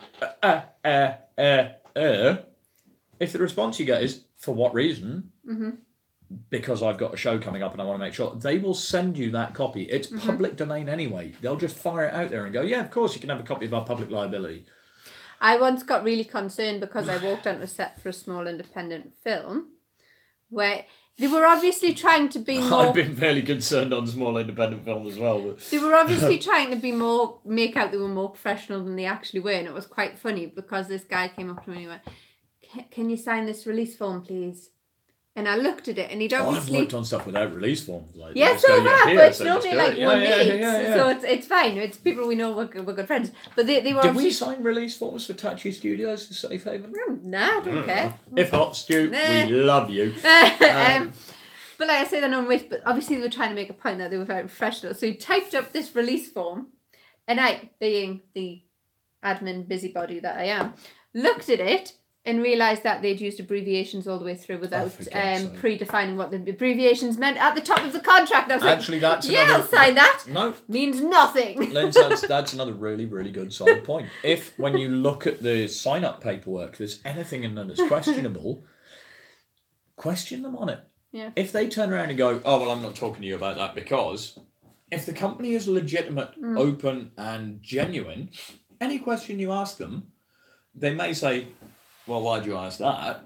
But if you give them a legitimate answer, they'll probably provide you with the information. If somebody wants to see our public liability, in fact, anyone that's watching now, you want to see our PLI certificate? I have it on my phone. Send us a message. There we go. Out there, then realistically, any question you ask, they'll have a reasonable response for. Yeah. If you start asking for documents and information, and they're not willing to provide it, that'll set alarm bells ringing. By the way, also, sorry about that delay. It appears our internet just died. That our actual landline internet just committed suicide. And so, this is coming from you from the mobile backup broadband. This is now coming to the backup broadband, which I now can't see any comments or anything on the laptop. They'll actually come up on here, but we can't read them on there. So if anyone can see us, please tell us. They're all going to pretend to be silent now. Just Of course they are all dicks. So Hello? we dealt with it, but for anyone that can see it, I did not move my hands or my body for the entire time, so that for continuity we can run it through. It appears we're back. Still here, yay! And our internet's just picked up again, so that probably means somewhere down the line's been hit by lightning. I am kind of scared to switch the feedback, so we should probably disappear. Thank you so much, guys. So we're going to stay on here very briefly, and we're going to touch on our favourite bit. Or you can switch your feedback, actually, because now that I've got it... I'm not sure. No, go on. I'll tell you what. Guys that are watching the live stream, down here, bear with me 2 seconds. We're going to switch the live stream back, and I'll reply to a comment down here. You lucky, lucky people. Let's see what we've got. There we go. Rural I'm hoping internet is rubbish. Oh, I think we're back. Yeah, we're okay, I think. We're back on. There we go. So, oh, look, there it is. Yes, we're back. There's a comment. Yeah. Marvellous. You guys won't see that. You'll just see some random bloke pointing at a screen, but it's on the phone. Yeah. Marvellous. So, now... Sadie, you're weird. Right. Moving swiftly on from that. Oh, yeah, that's weird. Oh, yeah, well done if we were streaming off there and then it was linked to here. Yeah, well done. Oh, magic. Apparently it appeared before I'd actually been seen to type it. We'll fix that in post. So... Do you understand how any of this works? No, not a clue. Okay. I'm fairly sure if you pay somebody enough, they can make it work. It's like, see this back wall? That'll be a castle. Yeah. Oh, you wait, watch in future podcasts. See this You back are not wall? getting a green screen It's for going the to be back. a castle. It doesn't have to be a green screen. It just has to be a flat colour. I understand editing. You are not painting that wall bright green. Yeah, right. Might have a problem there then. Yeah. So,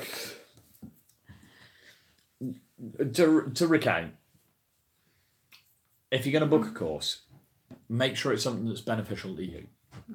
Make sure it's accredited in the way it says it is, and make sure that the instructors are good. And equally, make sure that you get on with the people. Send them a few messages, go backwards and forwards. Again, going back to the BAA. Love the guys in the office. Not such a fan of their instructors.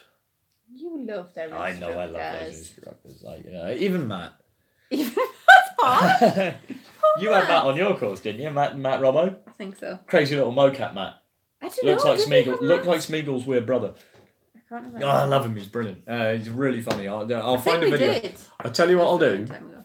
I'll find a video from him of when he worked at Wix, and I'll post a link on the Facebook page in the next couple of weeks. And you can see one of the instructors that is now British Action Academy before he was BAA. And tell me, would you work with him? No, I would. He was a lot of fun to be on a course with, and he did my phase 2 with me, and now he's. I think Charlie instructed most of ours. Oh, I don't like Charlie. Why? Huh? Why? Because he's like stacked and good looking. Yeah. No, I love Charlie. We noticed, but Brilliant. Actually, it was Charlie that. Well, Charlie and Alan actually that put me on at the BAA in the first place because they were on set on Beowulf. Yeah, they were. So yeah, Right. but make sure they're accredited. Make sure that they're actually people you're going to get on with, because if you do get on with them and you're going to be working, you're going to spend a lot of time. The comments have got weird for those listening. Me and Sadie definitely never made Charlie very uncomfortable with some weird BDSM comments throughout that course. This is a PG-13. Now you have to explain BDSM in the context of PG-13. No. Big dude swordmaster. Yeah, Big Dude Swordmaster. Yeah, That's there what you it was. So, with that out of the way, my God, that's going to be some make this plausible for a podcast, isn't it? But honestly, make sure you get on with the people that you're working with. A lot of the time, you'll get that from an email. If they're being standoffish and odd, ask leading questions and work it out, because the last thing that any genuine provider is going to want you to do is waste your money or turn up and hate the course. So, yeah. Outside of that, I think that's about all we can say about that. I think we've gone on for 2 hours about randomness. Well, I don't know. There is a little bit that I would like to on the back end of it, just because it's dropped off the previous podcast, and I know that a lot of the guys that we work with for the live shows are huge fans of film and gaming. Yes. So I'd like to do a quick jump on media chat. Go on then. Well, I was hoping you'd start. What have you seen recently that's exceptionally good that our guys should watch? And this is more for our performance team or our patrons that are keen on combat or fantasy or medieval. What have you seen recently that they should watch?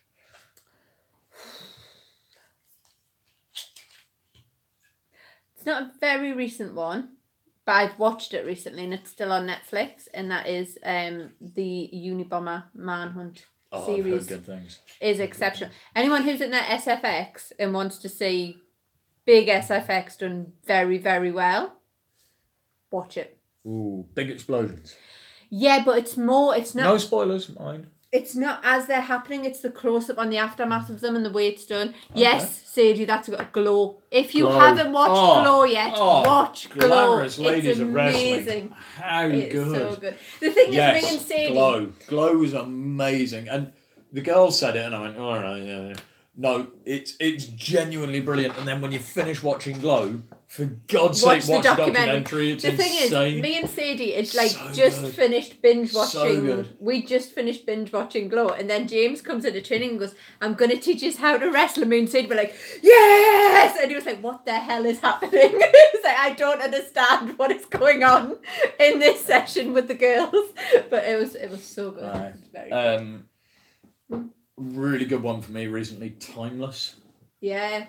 Wow, what a series. No spoilers. How do you describe Timeless without spoilers?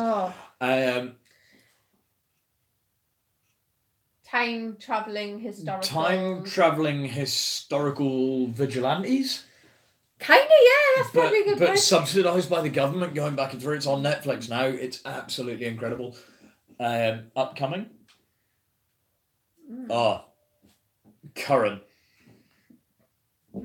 Infinity War. I was wondering where that was going. God, I can't wait to see that. I know, I really want to see it. It drops on Friday. I think Jen's going to see it. It'll be amazing. Anybody that posts spoilers on our YouTube or our Historical Combat pages, we'll instantly delete it and we'll send Crispy round to have a word with you. Yeah. Because film is meant to be enjoyed, and if you post spoilers, then you're just a dick, to be quite honest. Yeah. But yeah, Infinity War looks amazing. I can't wait for Expanse. Season 3 of Expanse. I still haven't watched any of Expanse. I need to get on it's so good. Adam Savage loves it, and if Adam Savage loves it, it's going to be a good sci-fi. It's amazing. And purely for weird reasons, Into the Badlands new season. Because I know one of the guys that worked on it. There are a couple of the guys that worked on it, and fight sequences are awesome. Yeah. Anything upcoming your side? I don't think so actually at the minute, although I'm a bit out of the loop on Ready Player One. I need to go see Ready Player One. I really do. Yeah, but I think that's about it. It does look good. So again, film wise, if there's anything you're looking forward to, let us know in the comments. If there's any series coming up that we've missed that you think we ought to be watching, let us know in the comments, because we love watching those, and then we can dissect and have a look at fight sequences and stuff like that, and then we can play with them for the Will It Work series, which is an upcoming feature. There's nothing like a DM. That is a good shout, actually, Sadie, well done. And then very briefly to touch on gaming. I'm still playing Kingdom Come Deliverance. It's still really good. Yeah. Medieval game, medieval world, no magic, real armor, genuinely real sword combat feel. At some point, I'll get one of our other guys who knows how to do the streamy thing and tech stuff. James, to, you will get Humes here. I didn't want to paint that fine a brush on it, but yeah, I'll get James to give us a hand, and we'll do a live stream of me absolutely failing to do anything in the game, so you can have a look at it. Because if you're a fan of medieval combat and a fan of gaming, this is definitely one for you, especially if you're fed up with all that bullshit magic sort of stuff. And I'm just looking forward to the announcements for this year. Really, there are some great games in development, and they all look incredible. Upcoming cinema releases. Obviously, we're all waiting for Mary Queen of Scots. Yeah. No idea why.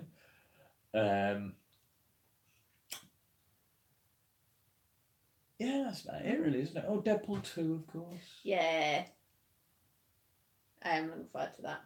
I'm really looking forward to that. Not because Ryan Reynolds is in the skin tight suit for the duration of it or anything, but... How do you know why I'm looking forward to it? It's Ryan Reynolds. Van City Reynolds, we love you. Yeah. God of War, that's a good point. How the Where heck is it? did we forget about that one? Because it looks amazing, but I don't have a platform. Oh. Oh wait, is it out on Xbox yet? I don't know. I thought that was PS4 release only. I don't know. If you want the lowdown on the latest gaming, go with a pretty good game and ask them. But yeah, what's the Van City Reynolds one now? Is it hashtag fuck cancer? Love that guy. We'll cut that for the podcast. So the idea of the podcast was I wasn't really going to have to edit it that much, but obviously that is a long gone. We actually aren't, because that is a genuine male cancer charity via Van City Reynolds, via Ryan Reynolds. Yeah. He has actually set up a charity which has the hashtag fuck cancer. That sounds like a good and I kind of love that a bit. And he's giving away a suit if you're in America. He's giving away one of the Deadpool suits, and you can get it if you're over here. Apparently, even if you've only got one testicle, you can't. So. Oh, did you message him and ask? Not yet, but I'm going to. Send him a picture. Send him a picture. There's an idea. And on that bombshell, ladies and gentlemen. No. So to Historical Combat Company do not endorse sending pictures of your genitals to Ryan Reynolds. Sit back. We're going to have to edit that out now. Okay. So he's actually auctioning off a suit. We took one from there again. Which is amazing. So if you like that without needing to edit it, it's hashtag fuck cancer. That's his actual thing. Cool. So to sum up what's going on, the clubs have been disbanded. Disbanded. Podcast, that's air quotes. We're now the historical combat. We're now the historical combat company. Yeah.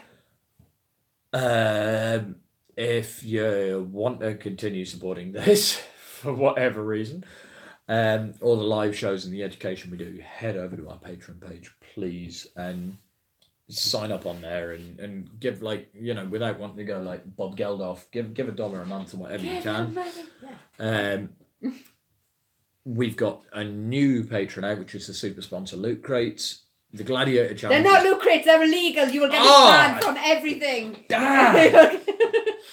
I knew I'd get caught up on the gaming thing sooner or later. It's the goodie bag.